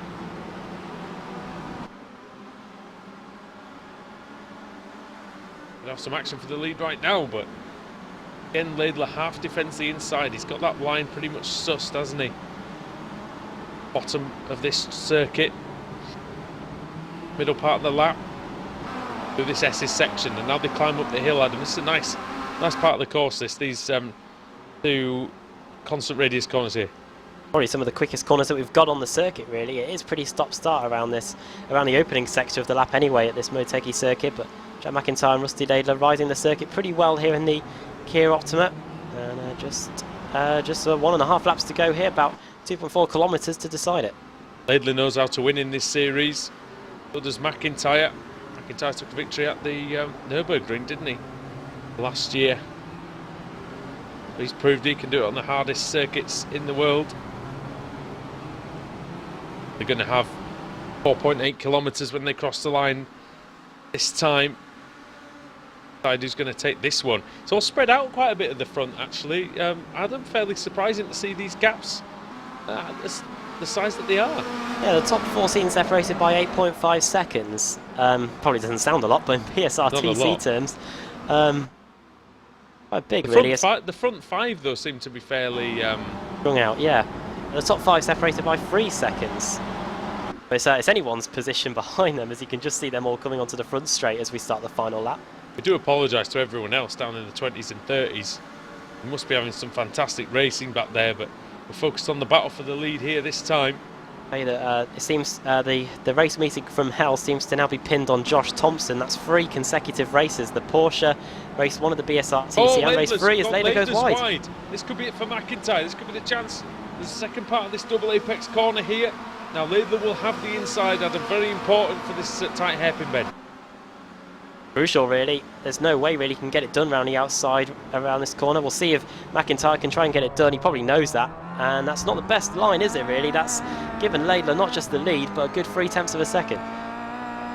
Yeah, that's not the hairpin, by the way, is it? That's just a slightly, quite a narrow corner. Now through the S's. Laidler struggling again there. Deep again, isn't he? He's pushing hard. Rusty Laidler to try to maintain this. This is the crucial corner now, really. This fairly slow left-hander. Try and get a decent exit, maybe try and... If he can take his own racing line through here, not have to defend the position, which he doesn't have to much, he may well get this Laidler. He's understeered on the exit. This could be a big opportunity for McIntyre. Could even be an opportunity for Bodice, Adam, because he's got a great run. Bodice might be hoping for some shenanigans here. Here comes McIntyre. Going He's for going to go down the inside. Laidler's left the door open. Oh, McIntyre no. goes deep. They make contact. Here comes Bodice. Trying to take advantage of the misstep. Laidler's sliding the car. He's going to try and go up the inside into the final corner. Bodice is there as well. Laidler goes up the inside of Bodice. Slight contact there, but it's going to be Jack McIntyre that wins race 2 here at Motegi. What a fantastic finish that was. Look in the background. What's going on there? I have no idea. I can't see it. Oh! Good grief. 3 or 4 wide over the line there. Dan Kraft somehow got 8th out of all that. There's all sorts going on. There's so many cars close together that once the checkered flag had come out, they were having to try so hard to avoid each other when they were slowing down. Here's Rasmussen. And he's tried to get a move done on Ash Sutton, but couldn't do it. They finished as they started. Sutton just in front of Rasmussen, 31st and 32nd. That's not bad really from the pit lane, and they will be eligible for the reverse grid. I think it just about goes to 32nd, doesn't it? Yeah, it should do, hopefully, or maybe even a full. If it's a full, has Rizzo crossed the timing line? He just has. So if he crosses, if we get full, it will be 46 cars reversed. And just saw what happened in that battle for the positions inside the top 10. It looked like Rasmussen. Well, I think it might have been Rasmussen. No, I lie. It was. But actually, no. I thought I saw a pro sim car in the mix. But basically, I think it was Adam Hadfield that got turned sideways, and that's what allowed Dan Kraft to gain 4 positions in one corner. And yeah, it was only anyone's guess behind. Anything could have happened, but we wouldn't have seen it. It was that close. It was 8th to 14th was 0.8 of a second. There you go. So, I mean, if we didn't see it, I do apologise, everybody, but it was crazy. I didn't have the right camera angle, I don't think, at the end either, but it was quite mental how that happened at the end of the race. Absolutely fantastic stuff. And I don't know how they ended up like that either, Adam, because it's not really a circuit where you can really do that sort of 2 and 3 wide racing. No, there's definitely not. Well, we're running through the finishing order from the second race of the day. The BSRTC, I should say. It's race 4 of the evening. Jack McIntyre takes the win for Sim Gear. Starting to get a few wins on the board now, the Sim Gear team, and that will help them. They currently sit 10th in the team standings, lowest of the pro teams as well. Tristan Bottas takes second position, 3 tenths of a second behind a late momentary lapse of concentration by Rusty Laidler. Well, a bit of shenanigans really between him and Jack McIntyre allowed Tristan Bottas to take advantage. Jim McFadden finished 4th in the end. He was able to get past Max right towards the end of the race. Pete Newman finished in 6th, 7th Stefan Hoog, 8th Dan Kraft, 28th to 8th, 20 positions gained for him on a track not known for overtaking. 9th for Adam Hadfield, 10th Richard Gore, 11th Paul Smith, 12th Craig Evans, 13th for Ben Hackerson, 14th for Michael Hall, 15th Alex Smolensky, 16th Nicole Foggy, 17th for Jake Blackhall, 18th for David Baker, a gain of 12 positions for him, 19th for Kip Stevens, and then 20th Alex Everett, 21st for Colin Cunniff, 22nd after starting 43rd for Sven Glatzel. Very good drive there by the Fanatec driver. Another example of him coming through the field really well. He did that last week as well, didn't he? Yeah, he did. It didn't. For some reason, it didn't go too well in race 1. He finished where he started there, but in race 2, definitely did a good job through the field. Then John Roberts, 23rd, 24th, Matt Bunn. Hasn't been his way at all really tonight. Race 2 of the Porsches, now this. Mark and Woodhouse. Race 1 of the Porsches, which was worse. Oh yeah, constant spinning. It was the Felipe Massa of Silverstone or something.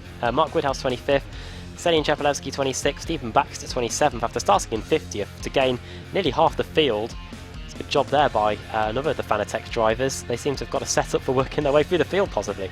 28th for Roy Ververke, 29th for Michael Blake, 30th is Ricardo Ferreira. We saw him off on the exit of the opening lap, so he's done well to get those positions back. Ash Sutton, a pit lane start to 31st, probably is pretty good really. 32nd for Frederick Rasmussen, he worked through the field well with Ash Sutton. John Martinson 33rd, then Scott Malcolm 34th. And the pole sitter started from the pit lane. George Simmons 37th, Bing 38th, Laura Bond 39th, 40th Matthew Keever, Simon Roden 41st, Lee Berridge 42nd with Dave Christie, those two working their way through the field together. They started 54th and 55th respectively. Julian Janowski 44th, not a good race for that Sim Gear driver. 45th for Peter Harrod, 46th for Cesaro Rizzo. Imier's 4 laps down. These are non-classified drivers, by the way. Nathan Davis didn't have a good race meeting, and it's been absolutely awful for Josh Thompson. Race 1 of the BSRTC quarter panelled, race 2 of the Porsches. He got turned around by a CQR car of Andy Scheel. And in race 2 of the BSRTC, he didn't get very far at all. Thorstein Helgeson 7 laps down in 51st Diogo Melro. He was out on the opening lap along with Stuart Atkinson, Ross McFarlane, Rory Butcher, and number 1 Wojciech Sivilovic. He finished in 55th, 8 laps down. He's going to have to hope for a good race 2 to help, and a good reverse grid for race 4 to get him anywhere near the front in what's been a pretty bad race meeting for the reigning champion. Not been a good one for Diogo Melro either, has it? No, he didn't start race 1 and he's finished pretty much last in race 2. Yeah, that's not great for him. Nathan Davis has had a shocker as well, I'm sure. This is the thing, all these drivers, this series is such fantastic quality. There's some amazing drivers all the way down in sort of the 30s and 40s. It really does beg a belief, to be honest. But I think we've got to accept as well, though, that we're not always going to see a field with all the drivers penalty-free, are we? I think that's one of the things this season that's going to be to watch out for, I reckon. Okay, so it is reverse grid time here at Motegi. And over to our director, James Nash, and he's going to spin the wheel. And we're going to see who's going to be on pole position. Will it be a full, Adam? If it is, it'll be Cesaro Rizzo, and that's all the way down in Valentino Rossi position, 46th. Yeah, see what happens then.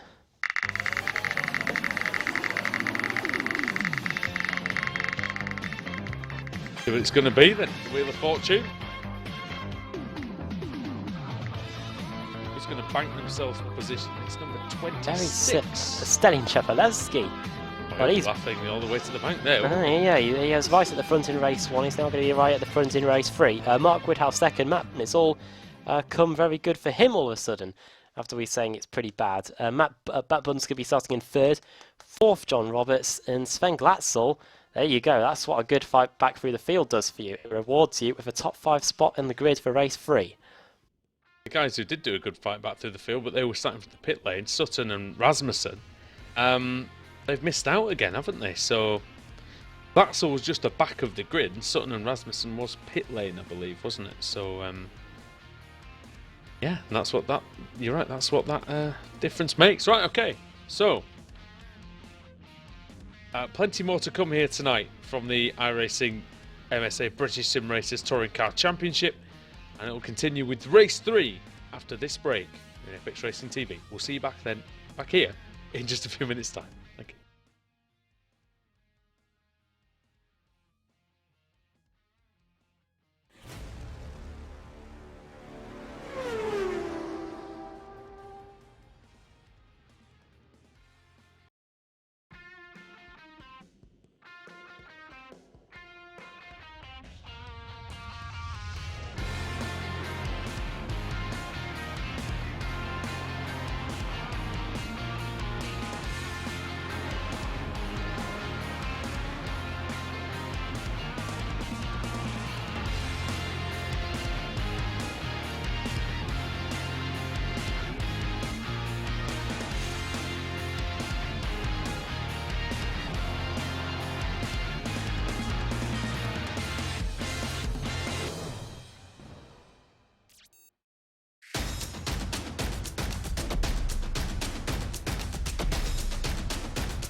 Welcome back to Motegi in the iRacing MSA British Sim Racers Touring Car Championship, round 3 of the evening.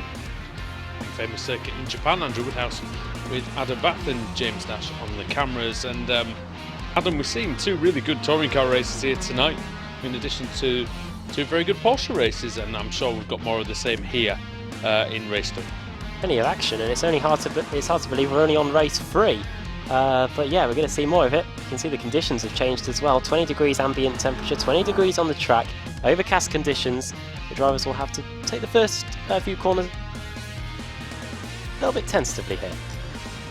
Yeah, I think we've just about got. I think we've got a bit of interference on your microphone, Adam. I'm not sure if you can pick that up, but yeah, Stelian Chepelevsky is the man on pole position. He's going to be the one who's having to. He's been given reverse grid pole, and it's definitely a good position for him to be in. Looks like he's going to be good. However, Mark Woodhouse, you can't rule him out. Neither can you rule out Matt Bunn. And some of the guys behind him, like Colin Cunniff, he did very well in that opening race. Sven Glatzel as well. Yeah, he was a great driver through the field in that opening race, in race 2, I should say. So you can't just immediately say that Stelian Chepelevsky is going to run away with this one. Of course, don't forget David Baker, who won race 1. We're just about ready for the start then. Yeah, at Motegi. 8 laps here, 4.8 kilometre circuit. The EU comes out on top in these cooler conditions. Watch out for turn 1, could be pretty interesting. Here we go then. Red lights are on here. Green, green, green. And the green light is on for the 3rd time tonight. What a good start by Chepelevsky. Goodness me, there's nobody else in the picture. It's a terrible start from Woodhouse. And that's Glatzel already up into 2nd place. He's round the outside of them all. Roberts making contact with Glatzel. Brilliant We've also start, got yeah. Matthew Bunn in there for CQR. He may go up the inside of Glatzel. If Glatzel leaves the door open, Bunn usually goes for it here. Oh, he hits him. Bent him a bit wide, but Glatzel not bowed by that. Good start from everybody at the front. What's it like at the back? Well, it's crazy is what it is. Look at that midfield pack, Adam. That's pretty crazy, isn't it? Yeah, you can see a ton of Alpha around. Oh, there's a crash. The track was slightly blocked. I think Woodhouse has gone round. Oh no. 4 wide. Still going, yeah, but they're going under the bridge. I see smoke. Don't see any flames though, just yet. There's a car on the grass. Who's that all the way off onto the outside? Hackerson. Not Hackerson. There's a CQR car that's in the wall. I think it's a CQR car. I don't even know who it was, you know. Matt Bunn, I think. I think it's Matt Bunn. It was out completely. Yeah, he just drove it off the track. I don't know if he... I think he lost steering, Adam, you know? I think he just lost steering. Well, I think... Went straight on. I think it actually started just before we went onto the bridge. He got turned sideways. And has that broken? I think it might have broken the car. I don't know. Broken the suspension, do you think? Yeah. Or maybe he's just that angry that he... Yeah, because he got hit just before we went onto the bridge on the opening lap. So it's Chepelevsky, Glatzel, Cunniff, Roberts, and Alex Everett is the top 5. Then David Baker's in 6th. Well, he'll just want to stay there, won't he? Nico Foggy in 7th, 8th Jake Blackhall, 9th Michael Hall, 10th is Adam Hadfield. Adam Hadfield's made up 8 positions. Freddie Rasmussen's made up 16 positions. Sutton's made up 14 as well. You can rely on those 2 to fight their way through the field, and they've done a very good first lap. Rasmussen for ProSim now ahead of the CQR drivers. Yeah. That's very interesting for those 2. Mark Woodhouse still going. He's in 21st place. Oh. Who's that on the inside of the ProSim car flying up the inside? Ferreira, I think. I'm looking at a different Battle, sorry. I'm looking at Ferreira trying to get past. Yeah, trying to get past the GT Omega car of Woodhouse. Yeah, that's the battle. And here comes the Automech Not Kill car, Stuart McFadden. Bam down the inside. Woodhouse in the middle. Ferreira on the outside, then it's Simmons. Josh Simmons, number 7.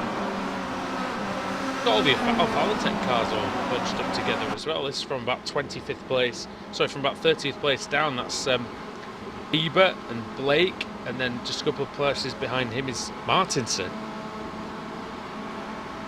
Blake's battling with Bodice at the minute. The battle's going on in the midfield at the moment. There's Blake forces Bodice slightly off the track.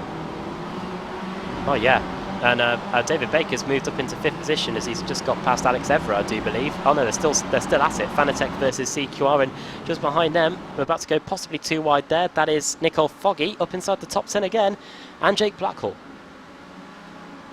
Foggy's lurking. Everett on the inside of Baker. Baker around the outside. It'll become the inside for Baker though, but then it will quickly become the inside again for the Fanatec car. Yeah, who gets the line right. Now Baker gets the drive out of the last corner. The season 7 champion. Number 2, David Baker. Having a look and trying to claim what is 4th position it'll be, won't it? Oh, it'll be 5th, yep. Side by side with Alex Everett. The banging wheels, banging panels. Baker late on the brakes. Everett on the inside. Baker's trying to use that momentum to go all the way around the outside. It's tough in this double apex corner because it's pretty dirty on the outside, and Baker still hangs in. Side by side for about half a lap now. As surely Baker can get it done now. Pete Newman's just retired from the race, but Baker up the inside. And they're still at it. Everett still maintains it. Nicole Foggy's probably looking at this thinking, come on guys, either give me a chance to get through or get each other out of the way. But Baker's still around the outside of these S's, and this is brilliant driving from both men here, Baker and Everett. Everett still hanging tough. Oh, and there's contact. Careful, Dave. We're almost clipped through each other there. Tiniest bit of contact there again. I think they've been officially side by side for a whole lap now. This is awesome racing. Fantastic racing. It's not even really bunching the pack up like you'd expect, is it? As and that's no. And there you go. That was Everett just trying to cut back a little bit too quickly. Nicole Foggy was there. The Scotsman very nearly turning the Welshman around. Oh, look in the background, we're 4 wide nearly. Who's that Pro Sim car right on the grass? That's surely Rasmussen. It's Rasmussen, and Smith defending hard here. And Rasmussen just thinking, well, you're going to have to defend even harder than that to prevent me from going through. Oh, and it's goodness me, how did Smith not manage to... How did he not hit Sutton there? Don't know, they were 3 wide there, short, and I thought Hackerson was going to end it for all of them, and they all escape. Here, Rasmussen ducking out of the slipstream, and car 3, Dancraft looking up the inside of car 52. That's not Stephen Baxter. That's Craig. That's Adam Hadfield going into the first corner. What an amazing race we're having! Absolutely fantastic stuff out here in the BSRTC. Remember, on iRacing.com, head over there if you want to sign up, get involved. You just need a wheel and pedal set, even a controller if you're good enough, and a decent PC. Enough to run iRacing. iRacing runs on most modern PCs, and pretty much every modern PC, I'd say, Adam. We were running on some old units for a while. Yeah, but on a laptop of just about. It copes pretty decently with everything, so get involved. You could be racing in the BSRTC as soon as, well, next week. Also got dirt as well. Ah, yes, dirt racing, of course, for those... if you're a fan of that sport, or if you're even new to it, I'm sure it's really fun to try. I've not managed to try it myself yet. But it's great. Do we dare mention a BSR Dirt Series? Well, here comes up the inside car 33. It's Nicole. I expect at least one dirt race at some point. Everett ahead of Foggy, but you got Hall. You've got Hall on the inside. It's going to go through on Foggy here. The AM leader. By Hall, he gets good traction out of that hairpin. Down the back straight then. This steep drop towards this tight right-hander, which it does catch you out under braking this, doesn't it? But it does, yeah. You think you're braking at the right point, and then all of a sudden you just skate off, and the drivers had to bear that into account. I think Rory Butcher's just had an issue. He's just dropped off my timing screen like a stone. A bad meeting for Butcher. I don't know if it's been any of his own doing either. I think it's circumstances for him, unfortunately. Where's Wojciech Savinovic? So he's up to 36th place. He's driven very well so far, getting about 20 spots just behind Laura Bond, another veteran of the series, in is in 34th. She's having a go at Joel Martinson. In fact, she's going to make a move now as the Pro Sim car pulls out of the slipstream. She's going to try and get past the Alfa Tech car on the inside. Oh, and Martinson was wide. He's off. But Bond went wide as well. Bond's going to come back. She's going to try and fight back on Wojciech Svidovic. Svidovic has the outside line. She's now going to be, well, she's still the outside line. Svidovic cuts across. Bond is still on the inside though. She might have a go back here at the reigning series champion. She's late on the brakes, but Svidovic just about has enough. Oh, good. Hits number 33, Yulia Janowski. That gave me a jump. So I'm sure it would have given Laura Bond a bit of a surprise as well. I've even known Janowski was there, to be fair. You're so focused on battling with one of Wojciech Svidovic's calibre that strange things happen, as I found out last season. Rasmussen and Sutton both getting past Hadfield in the last few corners. That's Rasmussen now up into 12th. Ash Sutton up to 13th. They're a dangerous tag team, if you will. Adam coming through the field together, Rasmussen and Sutton. I couldn't think of almost a worse combination if you're a driver in front. What's going on? It's Glatzel. Oh, he's just thrown it up the inside of John Roberts. Oh, sorry, it's Alex Everett. Not Glatzel. I was going to say he's miles in front. Oh, it's Alex Everett. That was one of those moves that I was telling you about, where you can just throw it up the inside into that hairpin. Roberts is still in front for now, but I've got a feeling I knew what was coming next, which is Everett. Everett going through, and Roberts had nowhere to go.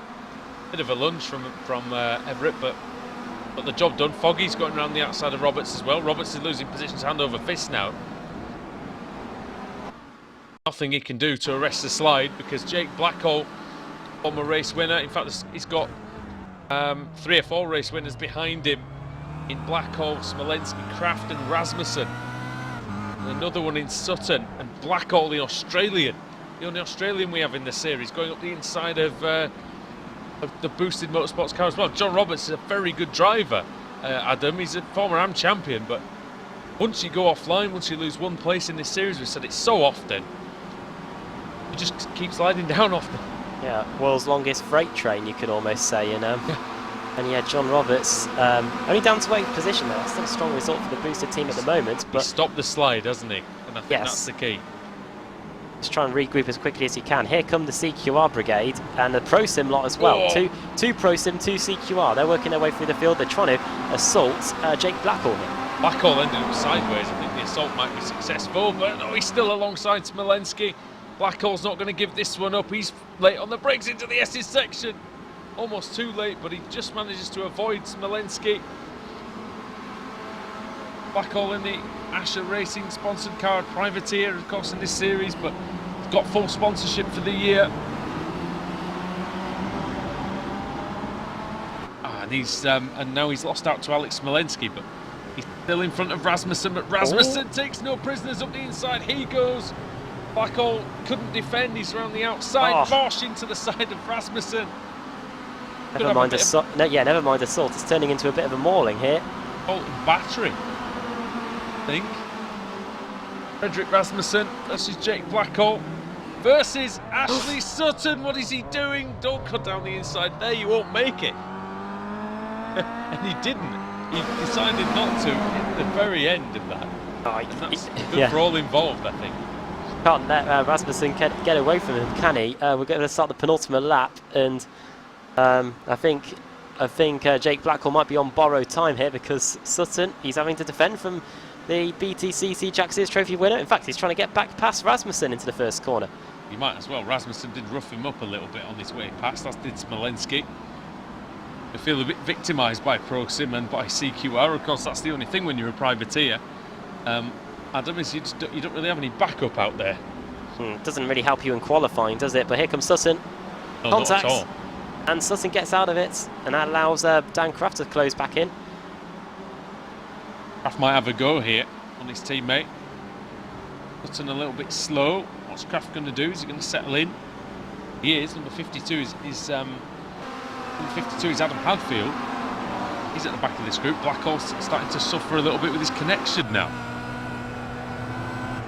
Not what he needs. He comes from the land down under. Make as many jokes about that song as you want. God, yeah. It's a great one. Going off in my head at the moment. And now there are men at work in front of them, which is with Alex Everett, Michael Hall and Nickel Foggy. I was about to say Nico Foggy sporting the David Coulthard helmet, but I think that was a different Northern Lights Racing driver. Yeah, there are a lot of Scottish drivers with the sole tyre on their cars. John Martinson's had an issue on this lap. He's just retired back to the pits, but this battle over what is it? Fifth place on the track, definitely heating up as we're about to start the final lap of race 3. Lee Berridge is a lap down as well. Just noticed that we have lost Jamie Ayres, Matt Bunn, Pete Newman, Lorne Murray, and Ross McFarlane from this one final lap here. And it's been plain sailing so far for Stelian Chepelevsky. He's not completely out of the woods yet. He's still got one lap to go, but he's got a 1.6 second lead over Sven Glatzel. And Glatzel has been impressive, considering the fact, Adam, that Cheppy started 2 or 3 rows in front of him.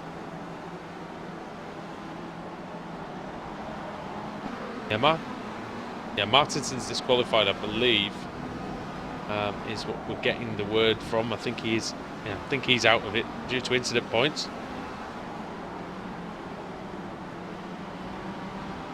Best battle out there, Adam, for you at the minute? It's probably the John Roberts, Alex Smolensky, Frederick Rasmussen battle.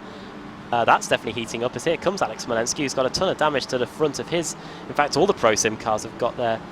Oh dear, that's going to be contact. Yeah, take that, he says, as he goes into the right-hander. And John Roberts, I don't think he's going to take too kindly to that. No, Roberts has got damage to the front right of his car. Now side by side with Smolensky. Oh, Rasmussen is out. Smolensky hits Roberts. Roberts out of control. He's going to try and fight back on the outside, but he just doesn't have the pace. And into Sutton. And Sutton goes for a bit of a ride. Kraft as well, round the outside of him. I think John Roberts might be nursing a slowdown penalty because he did get turned across the inside of that S's bend. Meanwhile, though, coming to the bottom of the hill, starting his final sector, is Stelian Chepelevsky. Well, he started on pole here. He was given the reverse grid pole. But of course, it's all part of the game, and you have to go out and then win the following race. Stelian Chepelevsky is going to do just that. Out of the final corner then. And it's victory for Apex Racing UK. It's victory for Stelian Chepelevsky. Second for Sven Glatzel, a fantastic job from him coming back to form there. Colin Cunniff third. Baker fourth. Who's going to get that crazy battle between Alex Smolensky and Rasmussen? It's going to be a drag race, I think, between the two Pro Sim cars. Over the line they go, and it should be Smolensky just ahead of Rasmussen. Where does Ash Sutton get in the end? He gets 11th, behind Dan Kraft. Yeah, Kraft managed to get Sutton at the very end of the race. So, good driving from Dan Kraft in the end. It's all still going off. Is there anybody still finishing? Very, very close at the back of that pack. So Stuart Atkinson, Roy Verke, Scott Malcolm, Gareth Hickling, all within a couple of seconds of each other. We lost Josh Thompson on the... Oh no, we didn't lose him. He's going to finish. But finishes... Lost a lot of place on that final lap. His last lap was 20 seconds off the pace. Thompson going from what was, I think, 27th place to 44th. Nathan Davies, is he out of fuel? Oh no. Maybe actually. Davies might be out of fuel, Adam. Oh well, it's been a bad race meeting in general, I think, for Nathan Davies. That running out of fuel, just another problem for him. He's going to coast across the line and take 47th position. Still be, I think, as long as Lee Berridge hasn't been disqualified. I don't think Berridge did get disqualified, actually. I think he finished just one lap down. Yeah, he did. So Lee Berridge, we get a full. We haven't had one tonight, compared to a few weeks ago where we were getting non-stop fulls. He's in with a chance of reverse grid pole. Let's run through the finishing order then. You know what that means? It means we might get a chance to say lead Berridge. Oh, yeah. He might well. Could be an opportunity, that. All right, I'm going to go to the shop then while you read these results out. Okay. I'm not really. Go on. Take a seat. Are you sitting comfortably, viewers? Stelian Chepelevsky takes the win. Race lights to flag victory, really, for Stelian Chepelevsky. Second for Sven Glatzel. Third, Colin Cunniff. Fourth, David Baker. Fifth, Alex Everett. Sixth for Michael Hall. If David Baker can't do it, at least he can rely on his teammate to take a 6th position. Nico Foggy 7th, Alex Smolensky 8th, Frederick Rasmussen 9th after starting in 32nd. That's a gain of 23 spots, the biggest in the field. 10th for Dan Kraft, Ash Sutton 11th, John Roberts muscled his way down the order to 12th. Jake Blackwell 13th, Adam Hadfield 14th, Ben Hackerson in 15th, I don't know where I got Forstein Helgerson from, Paul Smith 16th, car 16, finished 16th, didn't gain any positions either.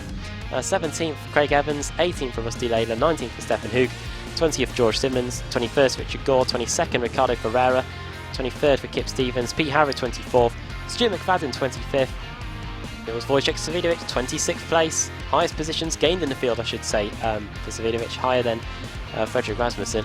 27th for Matthew Keeber, 28th Max Wright, 29th Andrew Whitehead, and 30th for Tristan Bodis, 31st Laura Bond, 32nd is Michael Blake, Julian Janowski 33rd, Stephen Baxter 34th, 35th Gareth Hickling, 36th Scott Malcolm, 37th Roy Verke, 38th Stuart Atkinson, 39th Jack McIntyre, who very much mistaken won race 2, 40th for Rory Butcher, Forstein Helgerson 41st, Dave Christie 42nd, Simon Rosen 43rd, 44th Josh Thompson, finally managed to get a finish under his belt after a pretty chaotic few races, and 45th is Zario Rizzo, 46th is Diogo Melro, 47th Nathan Davis, and then the cars 1 lap down or more. Lee Berridge 1 lap down, Mark Woodhouse, John Martinson both 2 laps down, Jamie Ayres 7 laps down, Matt Bunn was gone on the opening lap. Along with him, Pete Newman, Lorne Murray and Ross McFarlane all met their fate on the opening lap of the race. Tell you what though, Diogo Melro, if we get a full reverse grid, we'll finally be able to see what he's made of. Yeah, and it'll be not before time as well for Melro and for Nathan Davis as well, who's just had an absolute nightmare of a meeting so far. Right, so let's pass it over to James and see what the final reverse grid of the evening is going to bring us.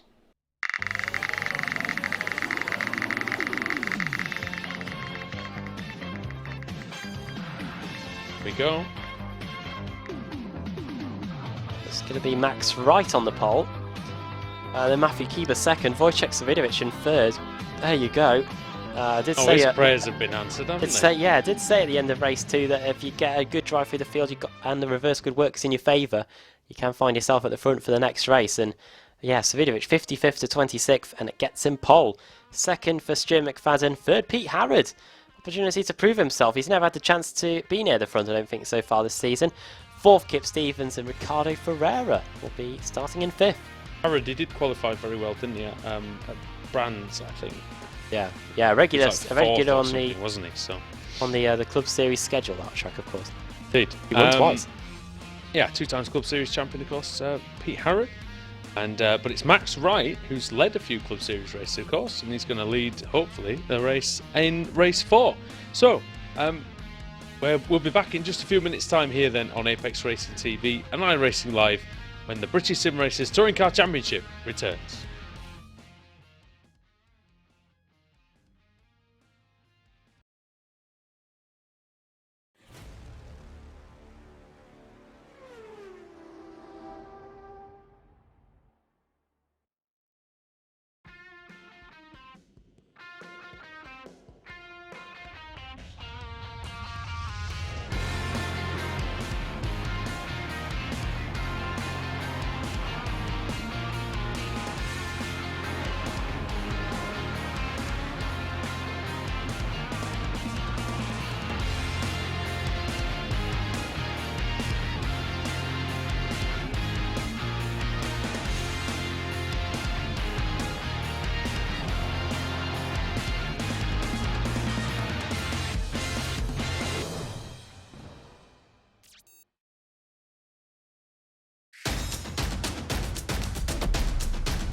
Final race of the evening here from Twin Ring Motegi in the iRacing MSA British Sim Racers Touring Car Championship.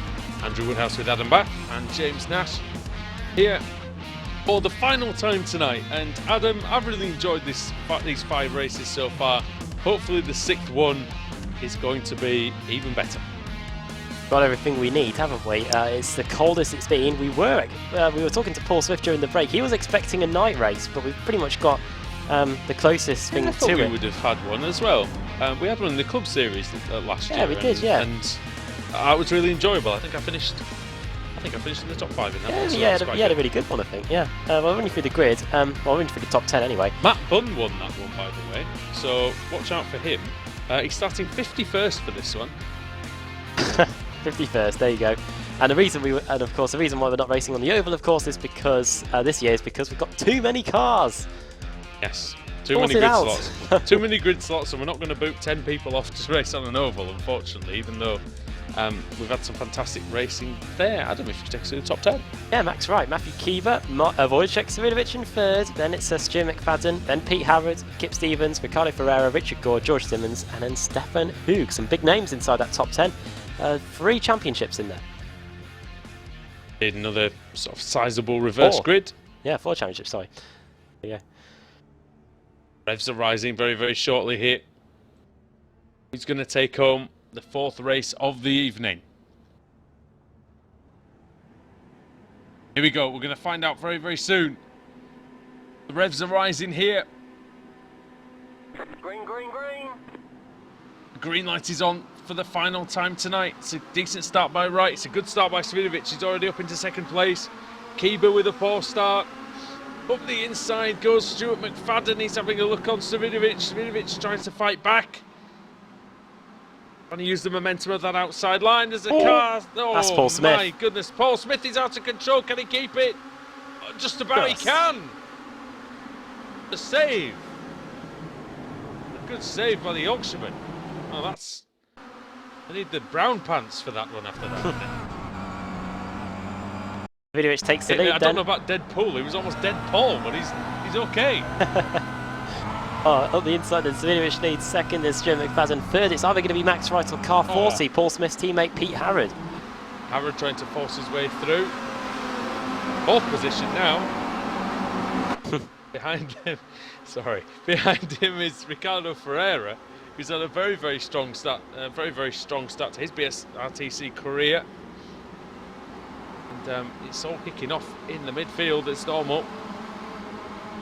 Anybody else come a cropper? I don't think anybody has come a cropper on this first lap so far. I think we're all good. All side by side here. Our Falatech is Matthew Keever versus the Sim Gear with Stephen on it. That is... Oh, that's Sutton. Wow.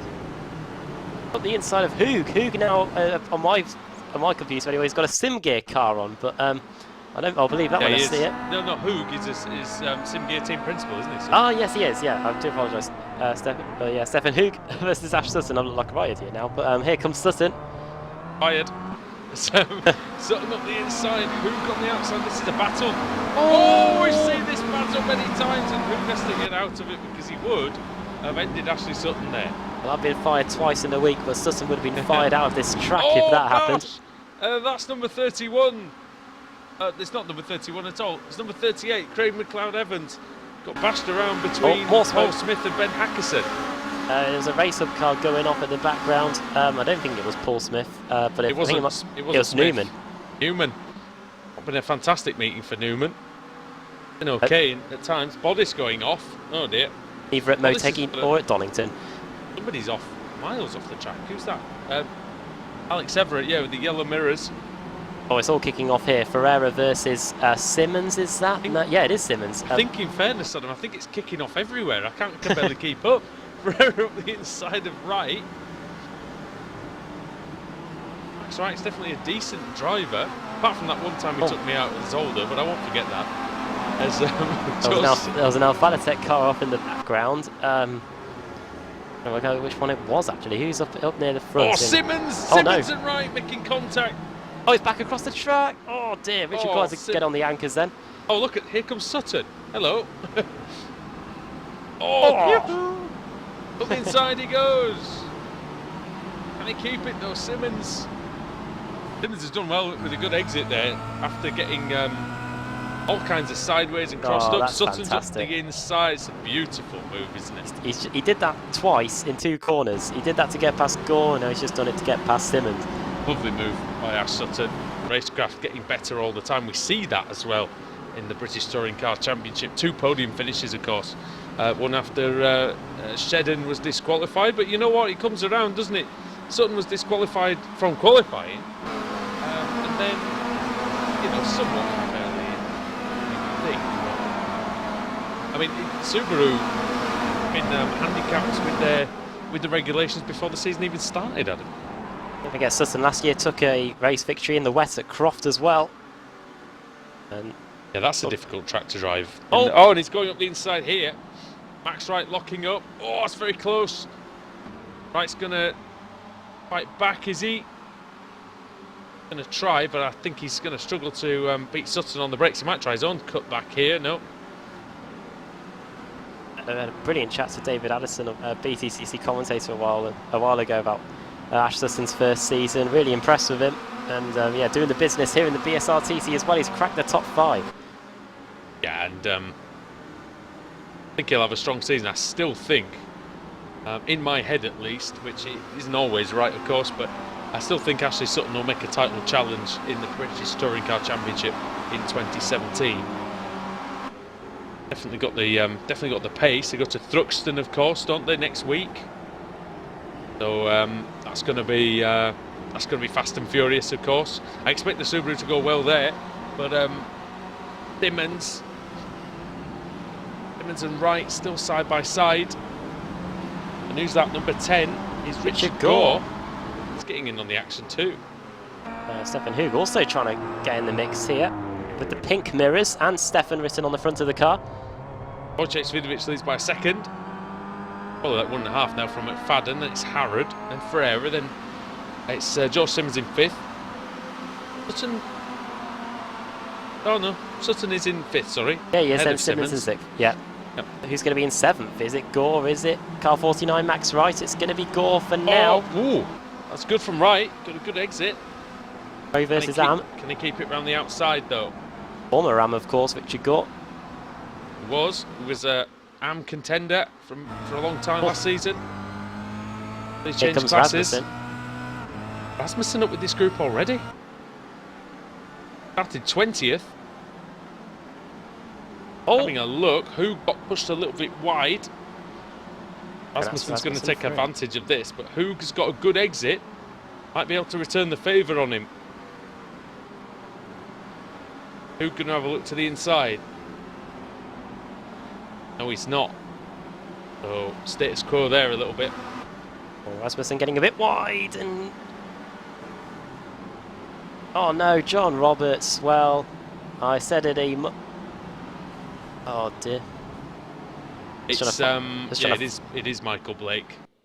I'm trying to find them on the timing screen. Michael Blake. Roberts did. Oh, and there was a Sim Gear car that nearly hit him. I think it was Jack McIntyre, but he managed to survive after a trip to the grass and a little bit of contact with Mark Woodhouse. Yeah, it's car 26 Melrose and no. dropping down out of the points there. Hugo Melrose is actually having a decent race for once tonight. Crapping a bit. Yeah, well, yeah. I say decent race. 31st. Nicole Foggy then. He's having a nice duke out with his teammates here. Craig Evans, Foggy up the inside into the hairpin, and that is that's another position. Yeah, that'll be some team orders there. I'm not really surprised. Evans is a good driver, but Foggy's shown that he could be a contender this season. This race, he could be running away with the AM Championship at this rate. Of course, they do have a showdown for the AM as well. Well, that's it. The showdown means that nobody can truly run away with the season. For better or for worse. He might, I think he might have just retired back to the pits, yeah, or some. Good battle here between. Well, there's a good battle just in front. It's that Hug, Wright, and Laidler. Yeah. Battle again with Hackerson, and there's all sorts of going wide there. Both Hug and Hoogan right, making a meal of that corner. Haxton says thank you very much. And Lahidler, they're through. I was going to focus on the battle just behind them actually. It's Alex Smolensky and Dave Baker. They were very close together, but it looks like that's cooled off a little bit. Delian Chepelewski's just got past Kip Stevens. Ash Sutton's got past for Ferreira. It's P4 for Ashley Sutton. Sutton goes wide. And we're looking at the battle for second now, though. It's Pete Harrod right with Stuart McFadden. This is a Kia Club Series battle as well, and Harrod takes the fight to McFadden and he smashes into the side of the Automech car. And he's pushing into the rear of him now. Well, if they do this, Ash Sutton's going to be on their case in no time. On the outside, he might be on the case anyway. This might be the cause for some of this desperation. Trying to get through because they know they're not going to be the first victim of Sutton. Look how much he closes on the brakes, Adam. That's scary. He halved that gap, didn't he? Him down, yeah, literally within a corner, and Sutton is right with them now. It's leading them down this back straight. It's McFadden in second, Harrod third, then it's Sutton in fourth, then Ferreira in fifth, and Simmons in sixth. That's this 5-car train that we've got on our hands at the moment. When we get to the line, we'll be starting lap 6, and a little bit of a tap there. A tiny bit of contact. Even though Sutton, it's debatable whether he's the fastest driver out there in the field, but the thing that really sets him apart is just his skill on the brakes, and that's why he'll generally come out on top in a tight battle, Adam. Well, you could say it's the best racer possibly in the field. He's improved a lot over the past. As up the inside it comes. He doesn't tend to crash half as much as he used to do either. So speaking to Paul Smith during the break, would you say that Frederick Rasmussen's like the Ash Sutton that we first saw a few seasons ago, perhaps? Rasmussen has been going for it, let's just say that. As McFadden takes out a few more cones, yeah. More cones, more work for the marshals. A few more trips to the infield care centre for the orange cones. Of course, Alex Simpson was talking about the damage model that iRacing are... oh, there we go, Simmons having a look on Ferreira, trying to make something happen. Or Boosted Motorsport. Look at all the different teams we've got up here, Adam. Great, isn't it? Apex, we've got CQRS line, we've got Boosted finally coming to the fore. Race up with CQR as well, as wide goes the Automech car. This might open the door for Sutton then. On the outside he goes, McFadden's pushing hard. Trying not to relinquish his place. Sutton's out of the race, Sutton's been taken out of the equation. Well, there you go. BTCC racer taken out by teenage Scotsman. There's like a night out in the pub, doesn't it? There's a face on the front of George Simmons' car. I've just seen it. Have you? No, I need to take a look at this. I've just seen this. I don't know if James, if you can see that on the broadcast, but I can see a face on the front of George Simmons' car. I don't know whose face it is. I can't tell. On the front? Yeah. Anyone right on the bonnet? But there you go. Oh, yes, I can. Yeah, I can. I don't know whose face that is.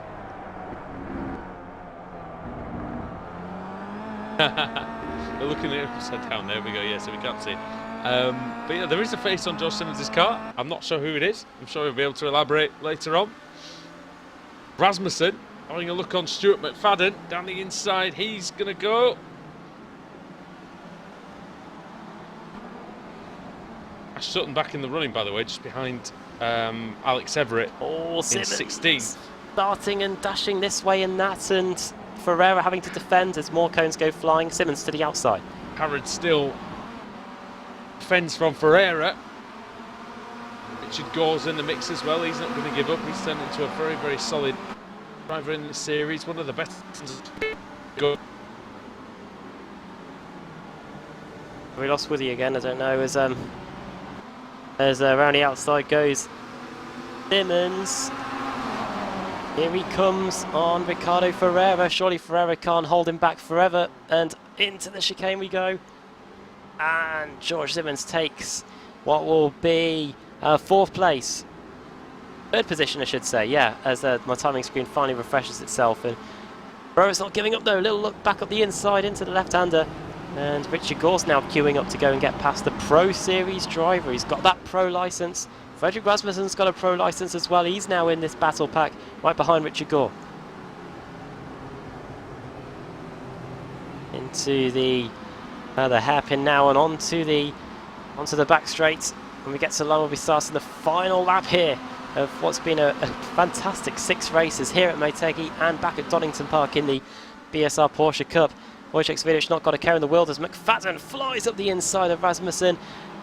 That did work initially, but it didn't work on the exit, and Fredrik Rasmussen, thank you very much, takes that position back. And Rasmussen stays in 6th place for now, and McFadden will stay in his 7th position as we come out the final corner. Start the final lap of the race, the final 4.8 kilometres racing here at Twin Ring Motegi. Am I back? Yes, you are. There we go. Sorry about that, viewers. Bit of a recurring problem. Got no game sound now, but we're going to have to go with it. As Swidericz leads by 6 seconds, then it's Harrod, then it's this battle that we've been looking at. Harrod, Simmons, Herrera, Gore, Rasmussen and McFadden.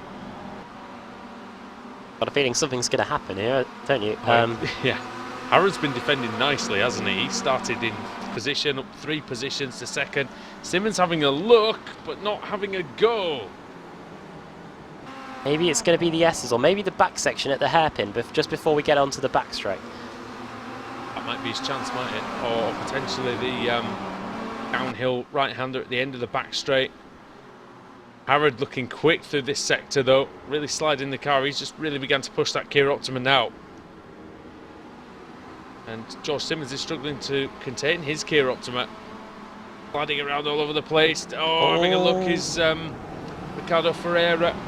Gore getting interested, as is Rasmussen. None of these drivers can really afford to make a mistake at this point. Oh, Gore nearly up the inside. Came from nowhere. Smolenski passed Laidler as well into... in fact, that's Laidler past Smolenski, I think, going into the hairpin. They're just behind that train. Yeah, that's P8. I think they've swapped positions on this lap. Coming round the bottom part of the circuit then. And Wojciech Swidericz is going to come through the final chicane. Well, it's been a bit of a disastrous meeting for him, but he goes somewhere to making amends now as Wojciech Swidericz, reigning champion, wins race 4 of the evening. Who's going to get second? Rasmussen tried to get the cut back on the exit. It's not going to work. It should be Pete Harrod that will take second for race with CQR. It is, and that's very, very close all the way through. Look at that. Look at this. These guys finishing the race here. Wow. So close, all the way down to Elian Chepelewski in 17th place. Paul Smith finishing in 24th place. Didn't really get the positions back after that monumental tank slapper he had on the exit of the opening corner. A hell of a save though. I think he'll be happy that he's even got to the end of that one. John Roberts is still going, credit to him. We saw him have his crash and I don't think he's actually pitted. He's still going with that car snaking its way down the back straight. Yeah, and